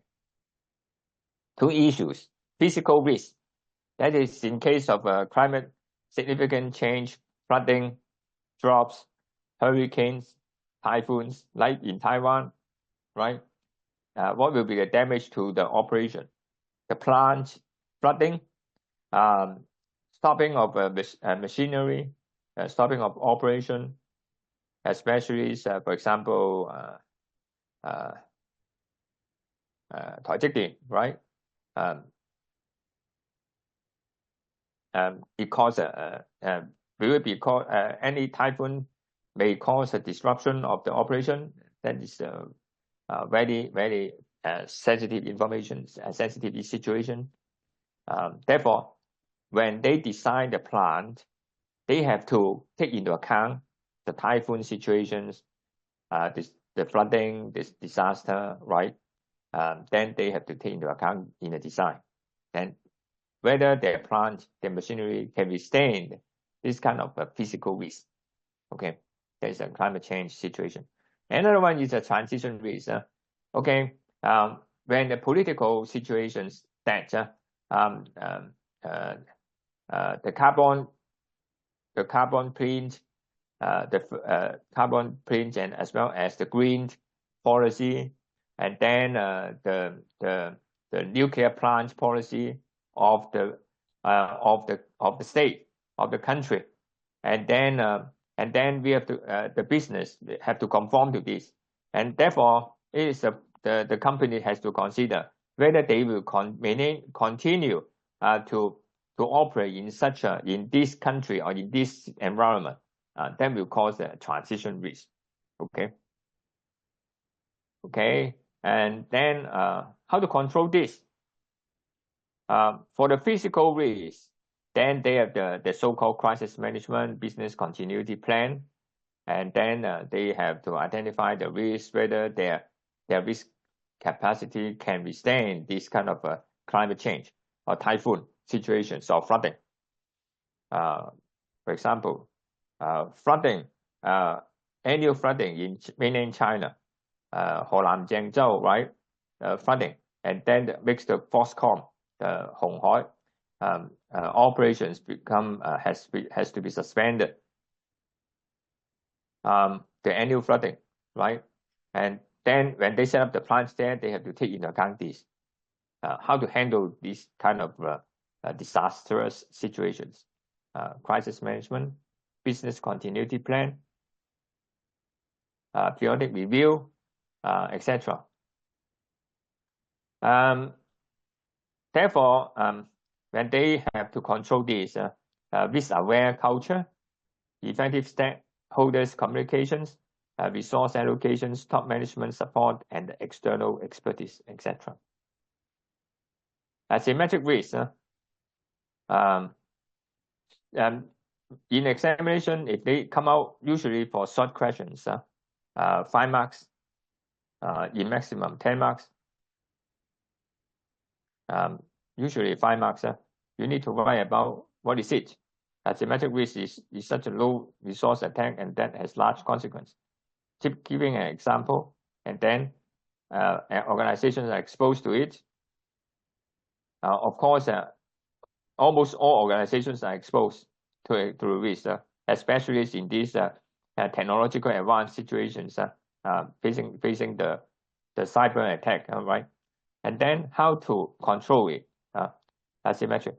Okay, the organization should recruit the expertise, and then regularly review, and then the top management involved in it, and then the operational staff has to be trained, and then come up with a policy and risk-aware culture. All these, you can write all these repeatedly in all the items, all the specific risks. They are more or less the same, actually. Okay.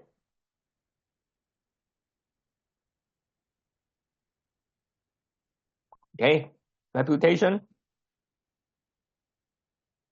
the same. Reputation of a company, and then resilient.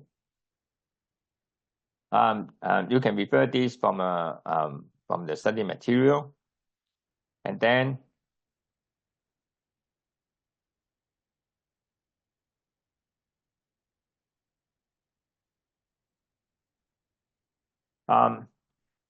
Risk activities is focused on anticipating the risk event. Of course, their causes and effects with the aim of reducing the probability and impact. In case of emerging risk, there may be sufficient information to anticipate and control of the possible events. If we can anticipate the risk, then of course the risk management can work. However, if we cannot anticipate it, we have to prepare the companies to face with these emerging risks, which trigger and suddenly come out, and then the company has to well prepare for it. That is the company, it becomes a resilient organizations. And what are the practice for this? The procedure is that prepare the company's crisis management, and then the business continuity plan, etc. That is a resilient organizations accept that they cannot accept every risk. Of course, they cannot accept every risk.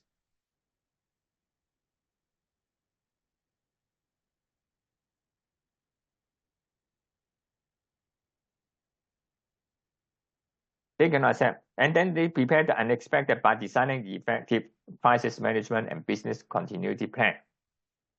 React quickly when surprised by new events, because the crisis management take action. And then the designated person will come out, faces the crisis to lead the team, and then explain to the regulators as well as the reporters, react quickly, okay, and take action. Invest in reduction tools, including the public relations management, to control the media reaction, to mitigate the loss and damages in the reputation, and learn from a past event, including the success and failures in managing these events. Okay, after the crisis, and the companies shall learn a lesson, and then put it in record. What are the crises? What are the risks occurring? And then what is the factors, causal factors that trigger the risk? And then how to prepare the company for prevent it from happening again, or in case it occurs again, then what will be the action? Okay.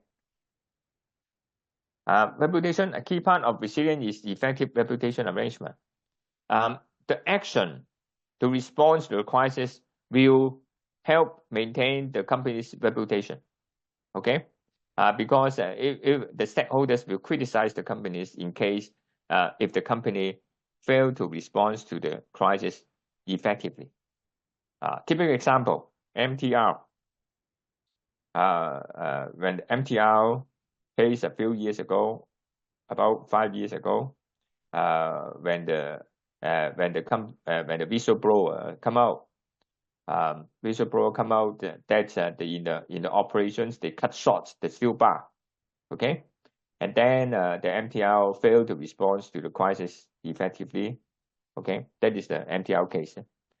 How the organizations react to the event can have a significant effect on its reputation, as illustrated in case study. Okay, 14.1 study material. Okay,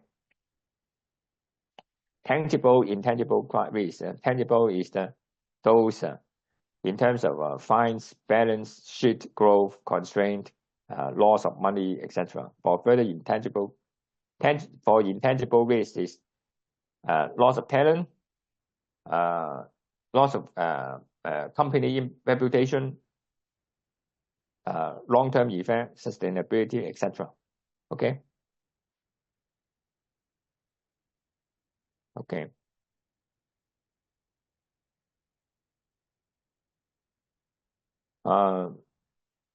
Usually this should be short questions in the examinations, and then in June 2024 examinations there are 5. They are one of the section B question, grouping together 5 short questions, each carry 5 marks, right? And then ask candidates to write for these short questions. And it should be coming out. If it come out, it should be a short question. What is the difference between tangible and intangible risk, etc. And okay, shareholders activism. Shareholders, usually we call shareholders is those instead of the controlling shareholders. What we in our mind is those minority shareholders instead of the controlling shareholders. Because for the controlling shareholders, they just change the directors and that's it. They don't need to do anything at all. They just exercise their rights in the shareholders meeting, and then or to influence the directors, the executive directors, as their proxy, as their agent. Even those the correct relationship between company as the principal and then the directors is the agent. But the controlling shareholders can exercise their power easily. And whereas for the shareholders activism, what we in our mind is usually for those minority shareholders or the fund manager or the asset managers, and then pension fund, etc., or public investor. Okay, they come together.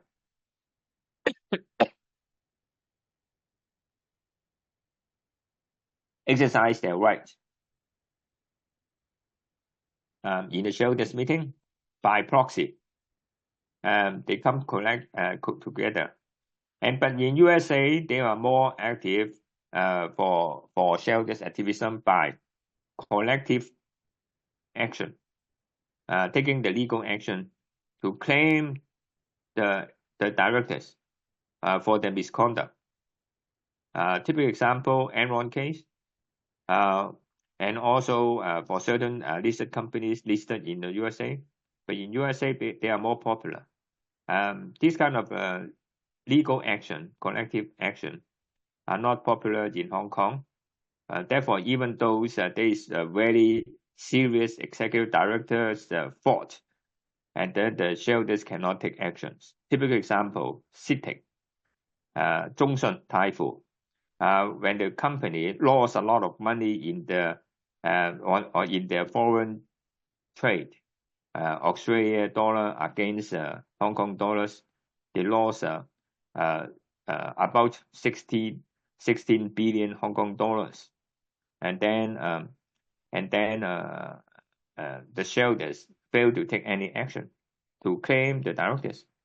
Another typical example is China Resources, Huayuan. Okay, and then and there was there was some sort of claims led by the legislative councillors, grouping hundreds of investors, minority shareholders, contemplating to take certain action, legal actions against the directors. But it was died down because it is not a popular one, popular scenarios for taking legal actions by the shareholders against, especially for the minority shareholders, against the executive directors. Okay, but one successful case is the GokMei in a dispute between the shareholders, and then the pension fund, the fund manager, the investment fund, if I'm not wrong, is Carlyle, and then taking actions to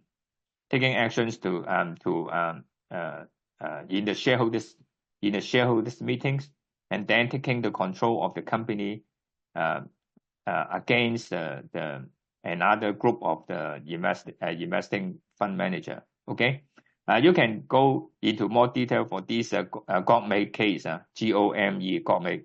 Okay, you can search it from Google, easily find the shareholders activism. Okay. When they come out with these shareholders activism, usually the company will be in a very worse situations. And then they will come out with this case. Usually they will try to affect the shareholders meeting for the decision. And for example, they will try to change, for example, the governance policy and practice, the board composition, to vote down certain directors, right? Not to allow them to continue their post as being the directors of the company anymore for the next session, right? And then remuneration plans, not to allow the remuneration not to allow the directors becomes the fat cat, 肥猫, right? Fat cat. And then considering that they are overpaid for their remuneration. Another example is the oversight of the certain functions such as audit and risk management, to appoint certain independent non-executive directors, or not to allow them to continue their posts, and then forcing the companies to appoint another more proper and more independent non-executive directors. Okay. Organization behavior, environmental change policy, to force the companies to adopt a more environmental protection policy. Okay. The share buyback, of course, a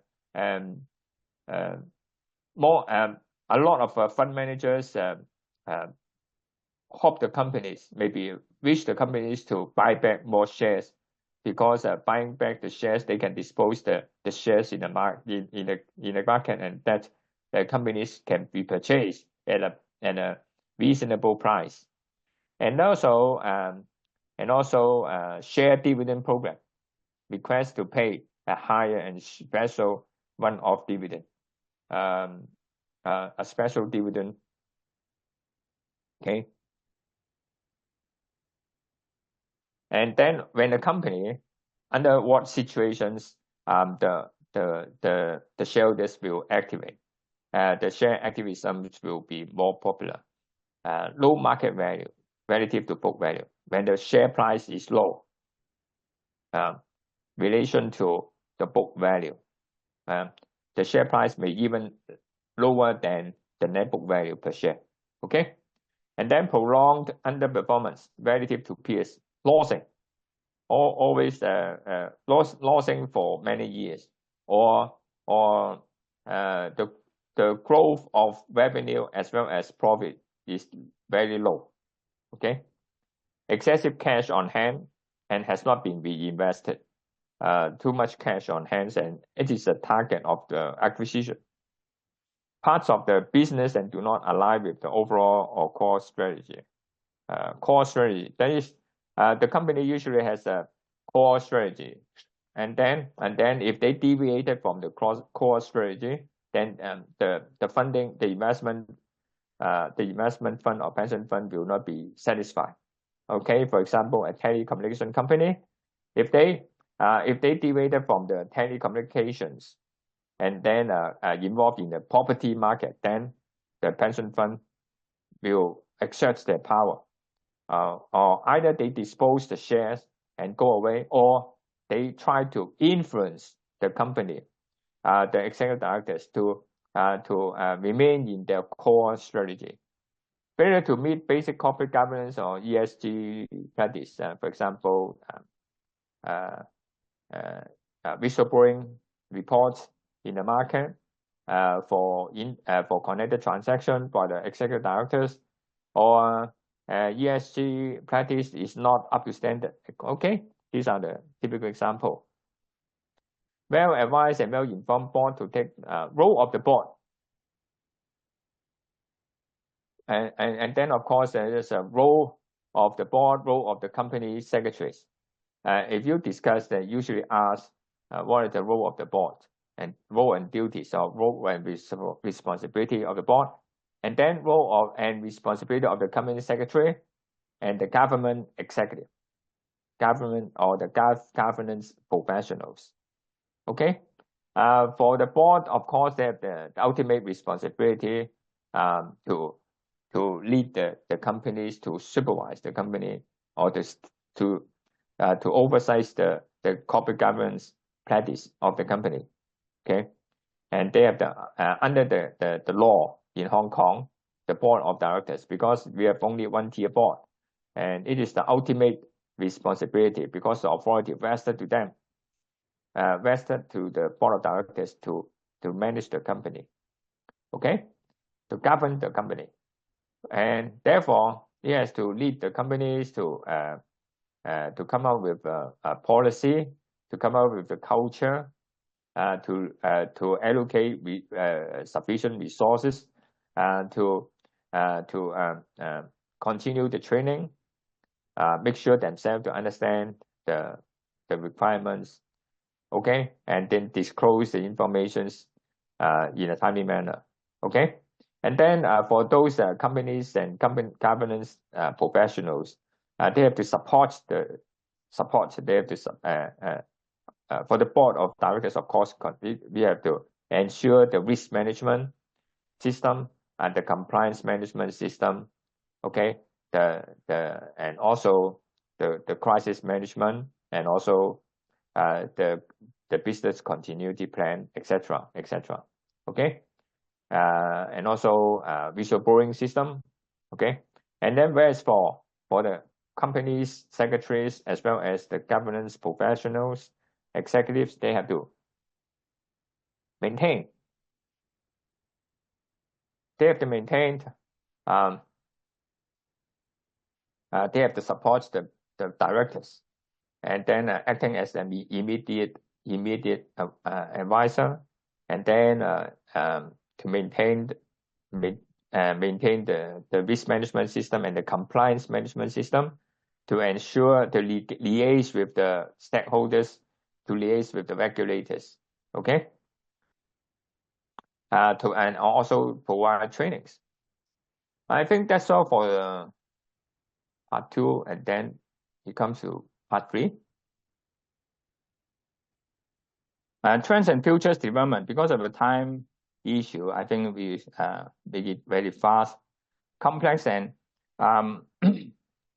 for the trends and future developments for risk management, usually is a complex and connected risk for the future trends.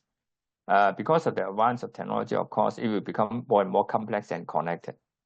I think that you can refer these from the study material easily. And the 3 primary interrelated causes of these new changing risks is complexity, interconnectedness, and the globalization.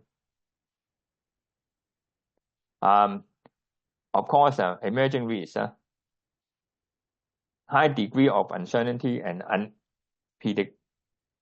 unpredictability around the emerging risks, difficult to anticipate, and therefore the company has to well prepare themselves to regularly review and keep the register. Remember the risk register, keeping the principal risk as well as the emerging risk, and always be well prepared for the emerging risk to come up, and prepare the company so that it can be more resilient in case we cannot prevent the risk from occurring. And therefore we have to keep the companies with crisis management as well as business continuity plan, okay, and always prepare for those occurrence of the specific risk, okay. And techniques for assessing and controlling emerging risks include board level strategic risk assessment, scenario planning and adverse stress testing, resilient reputation, etc., and fostering of a culture. Okay. Board strategic environment. Board strategic environment. Prepare review the strategy, the strategy of the at the board level, and then reviews the remember the case the PESTEL for the political, environmental, social, technological, legal, and the environmental, etc. And also taking into account the complexity, interconnectedness, and the globalization. the board's knowledge of this environment, make it well placed to identify emerging risks, etc. Okay, therefore we have to make use of a PEST or the PESTLE, okay, to do the analysis and take into account the political situation, economic growth, recession, social and technological situation. And then another method is the scenario planning. Scenario planning is a structured way of organization.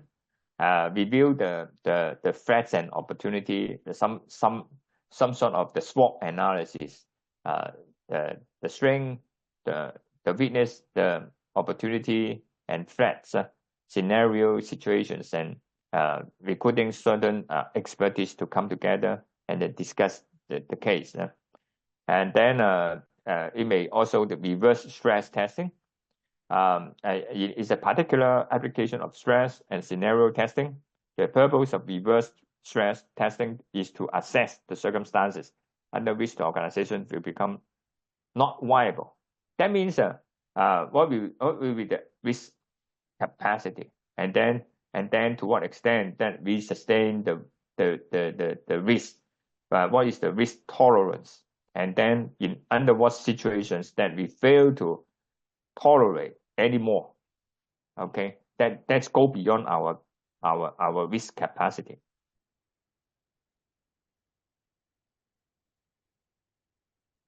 Okay, and then current example of the emerging risk, the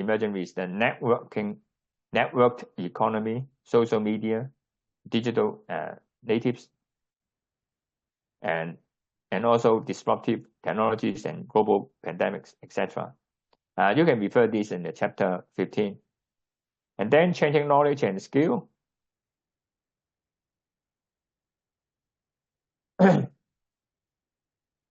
Human capitals is one of the most important intangible assets an organization has. Attract the right talent.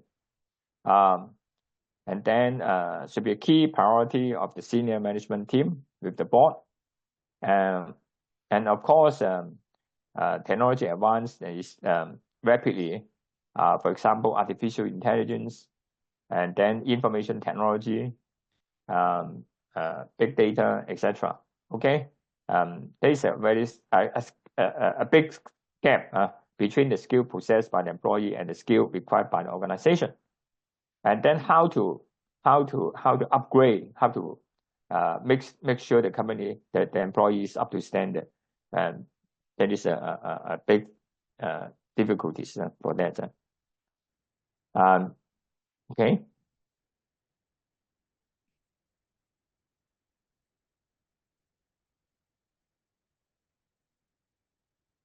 Talent sourcing. Of course, we need to help. We need to request the human resource to come up to help to recruit. But the traditional recruitment model is difficult and not up to standard, and difficult to ensure our talent is enough and well prepared for the new development.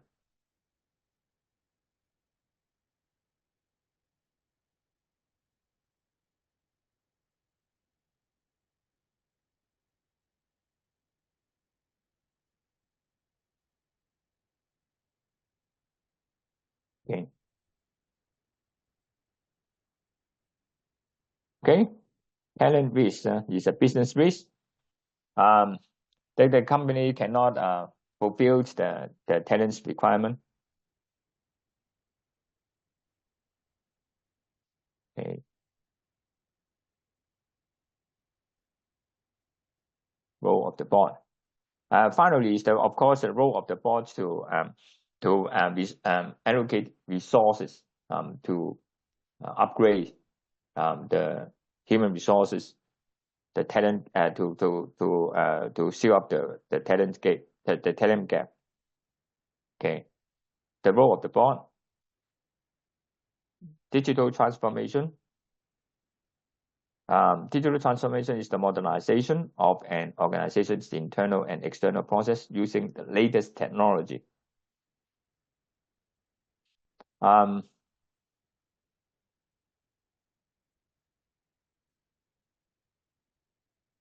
Of course, digital marketing is very common. And also the company's information technology change, digital transformation. Amazon, right? Typical example, Alibaba, right? In China, mainland China, is a digital transformation. And of course, it becomes the big data, authorization of automated decision-making, and artificial intelligence. Okay, artificial intelligence. If you just come to examination, it will be, of course, a short question. What is artificial intelligence, and what will it become a risk, and then how to handle the risk, and what is the control for that, and what is the advantage and disadvantages. This is also from the study material. Governance and compliance implications. The problem is it in Hong Kong or in China, we do not have artificial intelligence comprehensive law or specific law for artificial intelligence.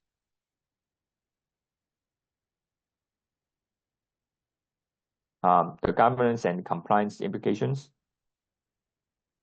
and then managing risk in a digital world. How to manage the risk in a digital transformation, and the new digital economy is built on the following 12 pillars. This is also extracted from the study material for that. This likely to be, if it come out in examination, it's likely to be at least 10 to 15 marks in terms of content.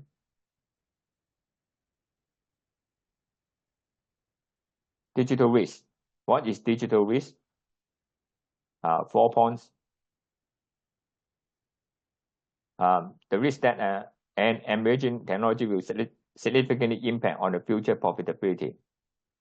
The risk that the new technology adopted too early or are relevant to the business. That means the wasting of the resources. And then the risk that the newly adopted technology create additional risk for the organizations. They are not well understood and or properly captured within the existing risk management framework. And then the last one is the risk that the new digital economy enables almost immediate dissemination of the negative or fake news, fake information globally through various resources that cannot be effectively managed and controlled.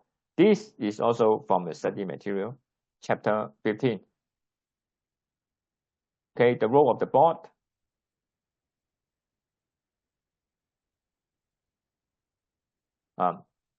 And this is not really from the study material. The role of the board is from the study material.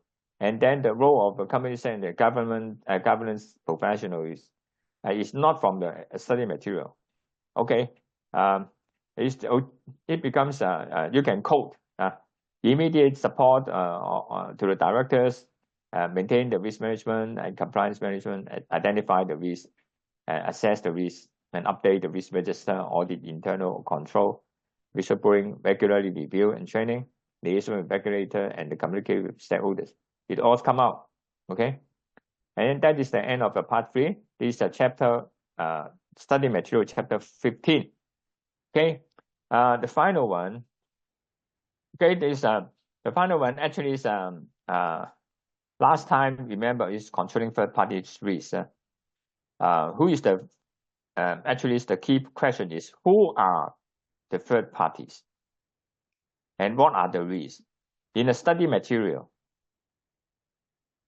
In the study material, you can refer this in a chapter 12 of the study material. The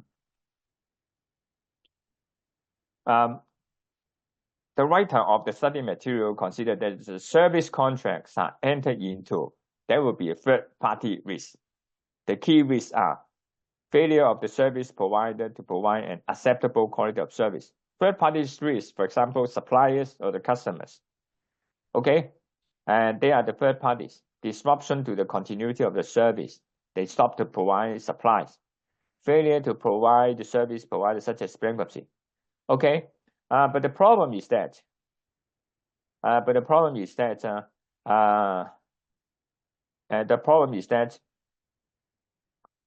okay, shall we continue first? They come up with a controlling third-party risk, contract management, how to control it, control the contract, keep a comprehensive contract to control the supply risk or the customer risk, deal supply arrangement, and then due diligence to understand your customers, to going through a very detailed procedure for the selection of the suppliers. Okay, preventive, corrective, and detective, this is PCDD, etc. And then another page is that escrow agreement to ensure the performance of the suppliers, and then relationship with management to ensure they are well integrated and well supporting, and service level agreement. Okay, the problem is that the writer is confused about who are the third parties. Who are the third parties? They are actually the supply. They should not be considered as a supply. They should not consider as the third parties because they are not really the third parties. They are the opposite party of a contract. The suppliers is the opposite parties. The customer is the opposite party. They are not the third party. The third party, additional discussion, because it is not really from the study material. Problem of the contents in the study material. It appears that the writer has mixed up the concept between the opposite party of a contract and the real third party. What the writer discussing is really the opposite contractual party instead of a third party. A third party in law should normally be the one you do not know before the occurrence or failure of the risk event. That is, there should not be any contractual relationship between you and the third party, right? You do not know the name at all before the risk event occur. Therefore, we call the third party. Typical example, injure third party in a traffic accident. 你架車撞到人，係嘛？咁嗰個人就係 third party 啦。Third party, because therefore in the car insurance, in addition, you should take the third party insurance, 第三責任險。第三者責任險，第三者 the third party insurance policy. You must have third party insurance before you can drive a car on the road. You can refuse to take the asset insurance, but you must have it. You must have the third party insurance in law. Okay, that is the so-called third party, right? Another typical example is visitors in a residential estate. 有個訪客去到一個屋苑入邊，有個訪客係 visitor 去探朋友 ，and then visitor you do not know the name from the estate management, okay, but they are visitor, but they are the third party. Customer in a shopping mall or restaurant 一個客人嚟到一個餐廳或者去到一個商場，they are the third party, but they may endure. They may suffer injury, and they may claim the shop, they may claim the restaurant. For example, in a restaurant, a customer eating a sensitive food and then admitted to the hospital, and they may claim the restaurant for providing the sensitive food or without proper warning. Therefore, it is a third party risk. Passengers in a public transportation.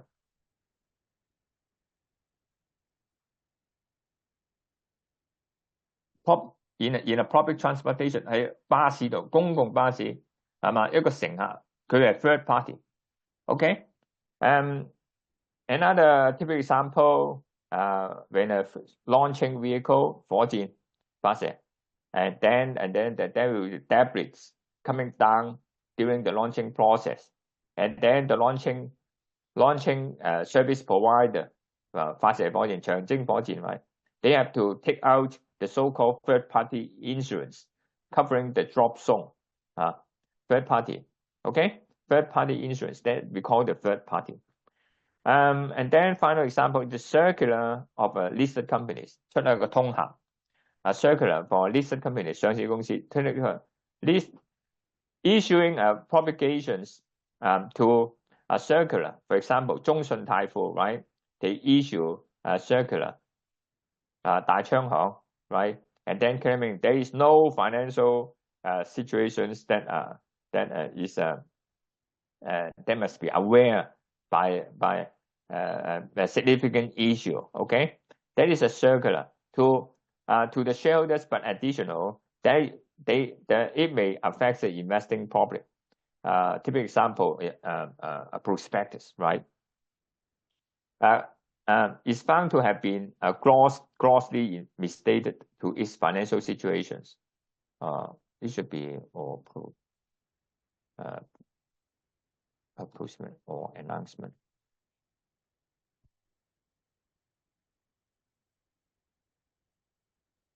To investing public is found to have been grossly misstated in its financial information spread because it may affect the investing public. It is a third party, not even shareholders. Okay, how to control the third party's risk? To prevent clear structure, policy, SOP, standard of operation, procedure, risk management and training, compliance management, to take out insurance, corrective, TPL, very typical one, TPL, third party liability insurance, to cover visitors' risk, or for vehicles, 汽車保險啦。D&O insurance to cover public investor risk. Yes, 上市公司 right, listed companies, directors and D&O insurance to protect the directors from being claimed by the minority shareholders. Who are they? We don't know. To transfer corrective, to transfer that is by contract to transfer TPL risk to the insurers. By contract to transfer risk, if any, to suppliers or customers. By contract 同我哋簽呢個供應合同或者係客戶合同將個合同定得好嚴格，然後將任何嘅風險轉移俾供應商及客戶。To disclose risk factor disclose in the prospectus. Remember, or you can refer to the prospectus 招股書 right? In the first chapter, that is the risk factor. Okay, risk factor of the company. Disclose it, and then the investor, because then they do not know who are the investor to buy the company's shares, right? Subscribe the shares. They disclose it, and then disclaim their risk, and this is to control the third party risk or the investor's risk in case they claims that the company has not fully disclosed the risk in respect for the investment. Okay, and then disclaim in the third party's rights in a contract, or disclaimed any warranty of a product or service. Disclaim 排除 unless protected by law.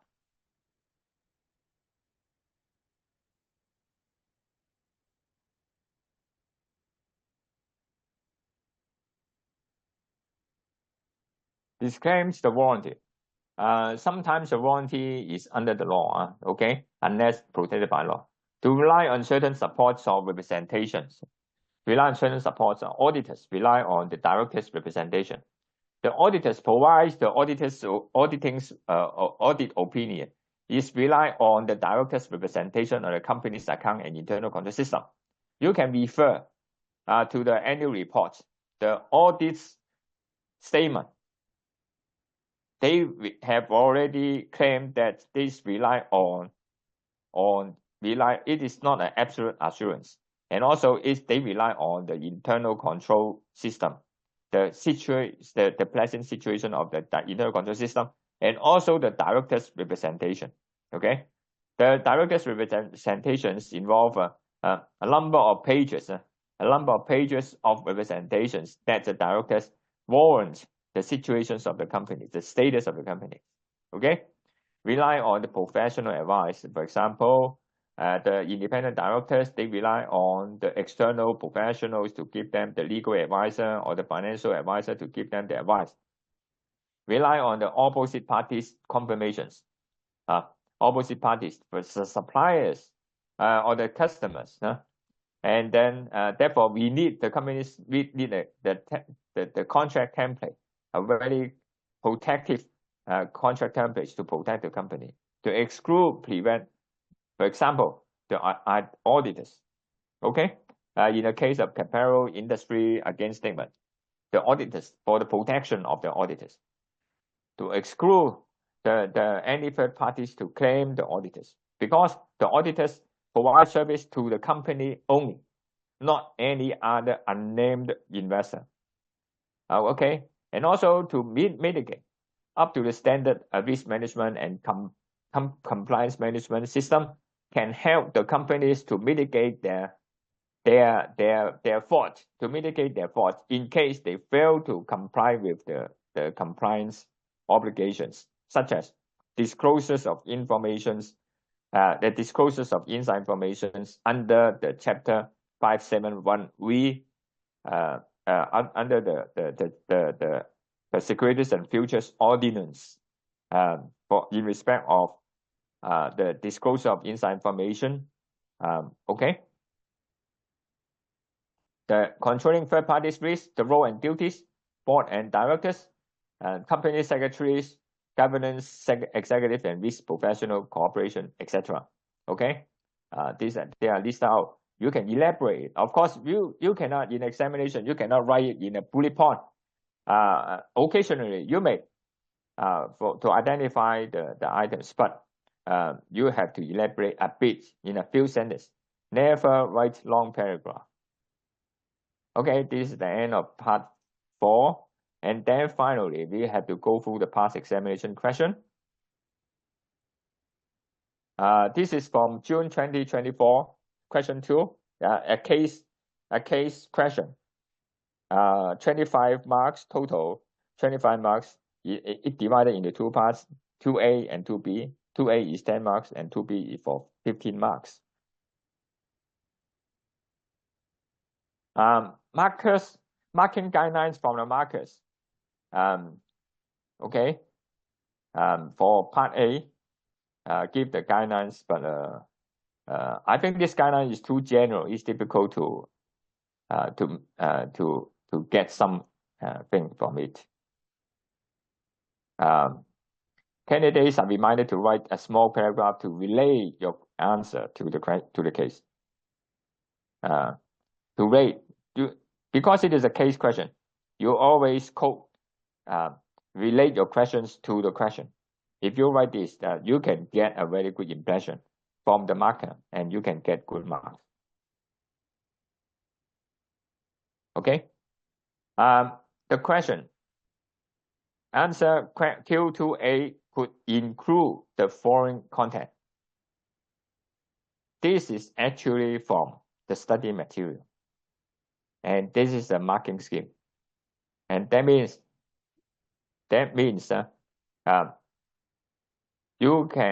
you have to study the study material because they are the marking scheme. Question 2A, risk reporting.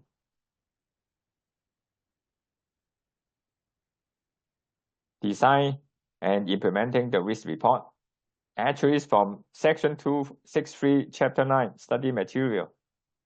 And then 4 parts, all 4 factors: the audience, the size of the report, the degree of the statistical complexity, and the reporting frequency. The first part, audience. Okay, from the marking scheme, from the actually is in table, but actually I extract it from the study material. They're exactly the same. And then the size, the size of the level of details, the level of the statistical, the complexity, and the frequency. And then come to question 2B, 15 marks. Of course, 10. You have to write a lot for 10 marks, and then of course even more for 15 marks. This is the marking guidelines, but also it could not come out with any helpful details for this. Remember, okay, come back for this. Okay, for the question 2A here,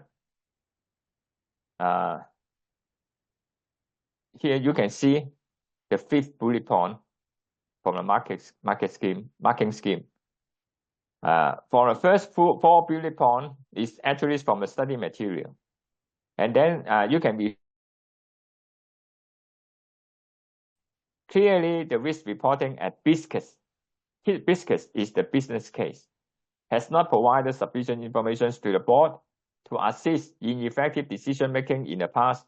This was due mainly to the manipulation of the data by the previous CEO and chair of the audit and risk committee, who were blocking certain risk information from reaching the board. This is the only paragraph that they write. They relate the case to the answer. That means in the examinations, you are also strongly advised to write a paragraph, not too long, a reasonably length paragraph in examinations to relate your answer to the case, or relate your case to the answer. Okay, and then that is the only relationship or reference to the case. Okay, you can do it in this way, writing a small paragraph for that. If you do not do so, the marker may refuse to mark your or refuse to give you marks because there is no relevancy between the case and the answer. Okay, and then the Q2B, 15 marks, marking guidelines for marker, and then it talks about the risk. The question is for the risk report, right? Regulatory report. And then you also you are reminded to write a small paragraph to relate your answer to the case. That is what I remind you, okay, in red. And then the answer could include the following contents: regulatory reporting. It is also actually from the content of the study material, chapter 13, introductory part. Exactly the same. That is the marking scheme. From the first 4 bullet point is the content, study material. And then the 5th one, as a listed company, BISCUS has to issue its annual account each year and provide other financial report. It will also have to provide regulatory reports regarding matters such as information security and health and safety, particularly when there are incidents in those areas. You just write 1 or 2 sentences to relate the case to your answer, and then write answer the questions with the study material. This is from study material.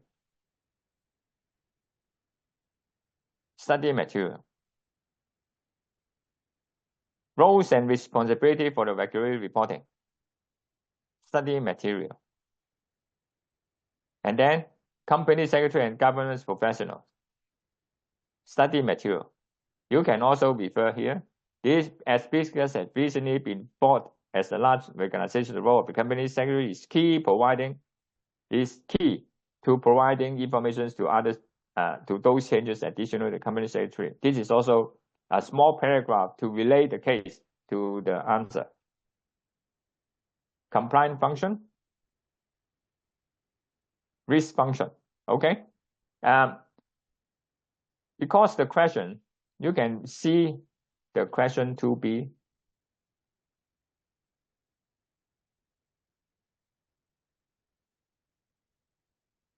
Question 2B.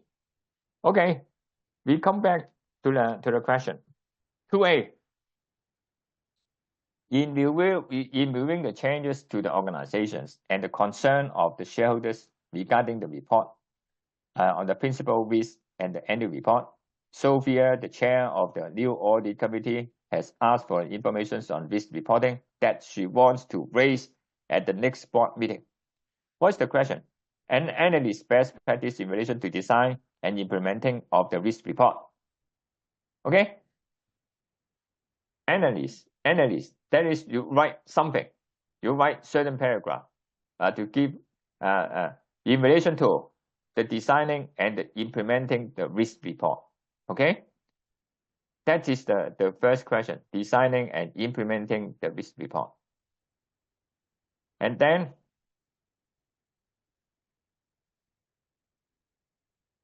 therefore for the 2A risk reporting, Chapter 9 study material.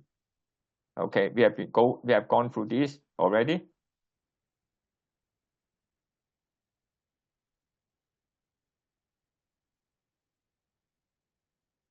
And then question 2B.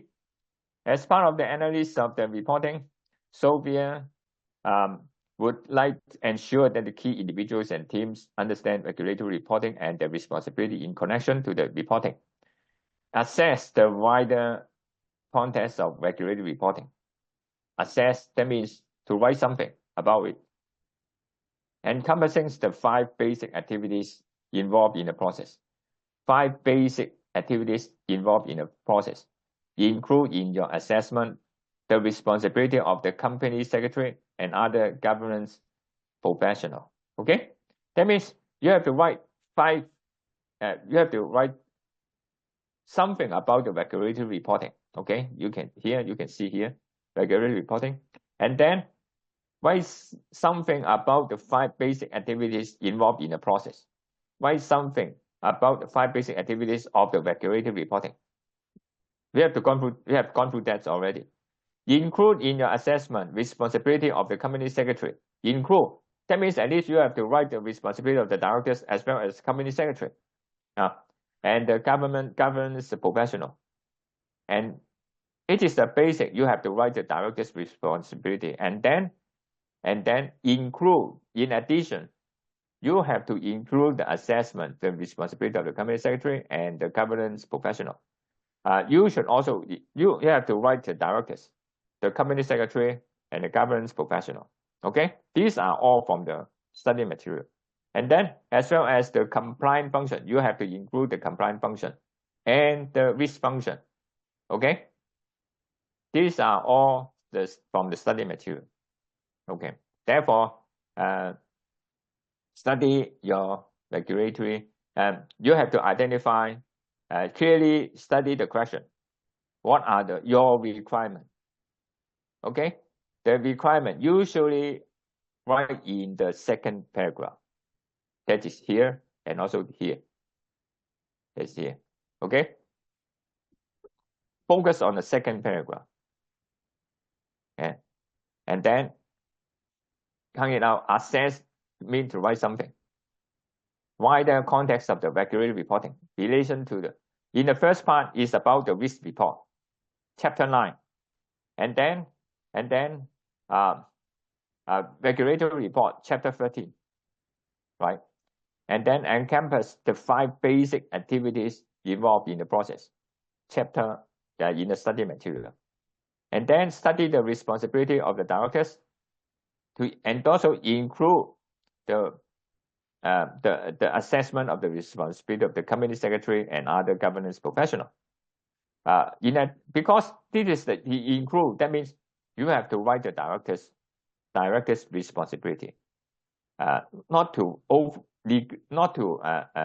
miss the director's responsibility, and then as well as the compliance function and the risk function. Okay, therefore, in in the Q2A,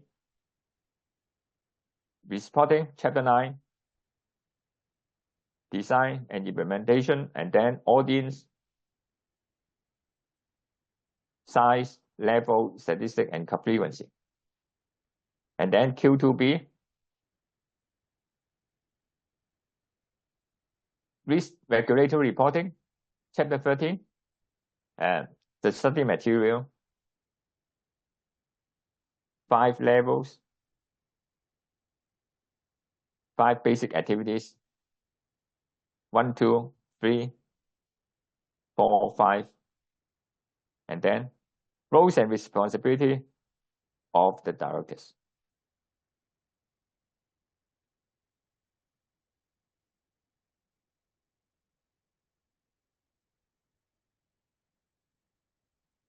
Company secretary and other governance professional,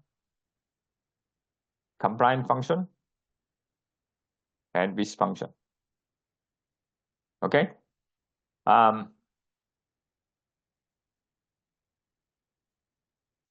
In the marketing scheme, it does not include the directors. It is strange.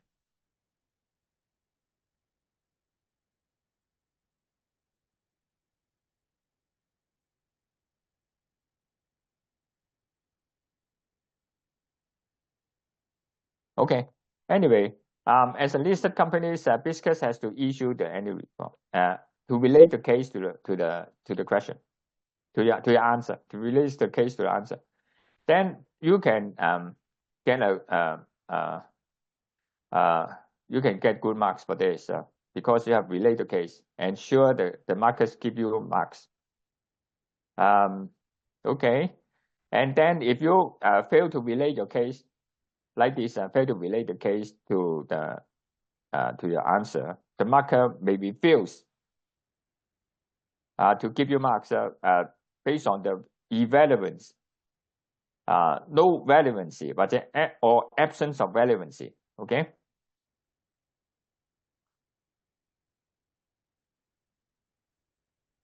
Okay, that is for the discussion of the past examination paper, and then later on, I will issue a mock examination paper for you to answer, for you to attempt to answer the question, and then as disclosed in the marking scheme, that is, they will very close to the study material, and therefore, in relation for the third party risk, I think you have to adopt, you have to follow the study material instead of the instead of other types of material, and you have to adhere to the study material because they will refer to the marking scheme. They will based on the study material as the marking scheme, and that means you can. When the study material is quite lengthy enough, they will set the question for the long question with 10 to 15 marks. If they are short content or short paragraph, they will set the question in 5 marks. Okay. And then they will unlikely to repeat the questions from okay. I think that's all for the discussion on the past examination exam, for the past examination question. Okay, and that's the end for the part 4, and also the end for the section 2B. Thank you.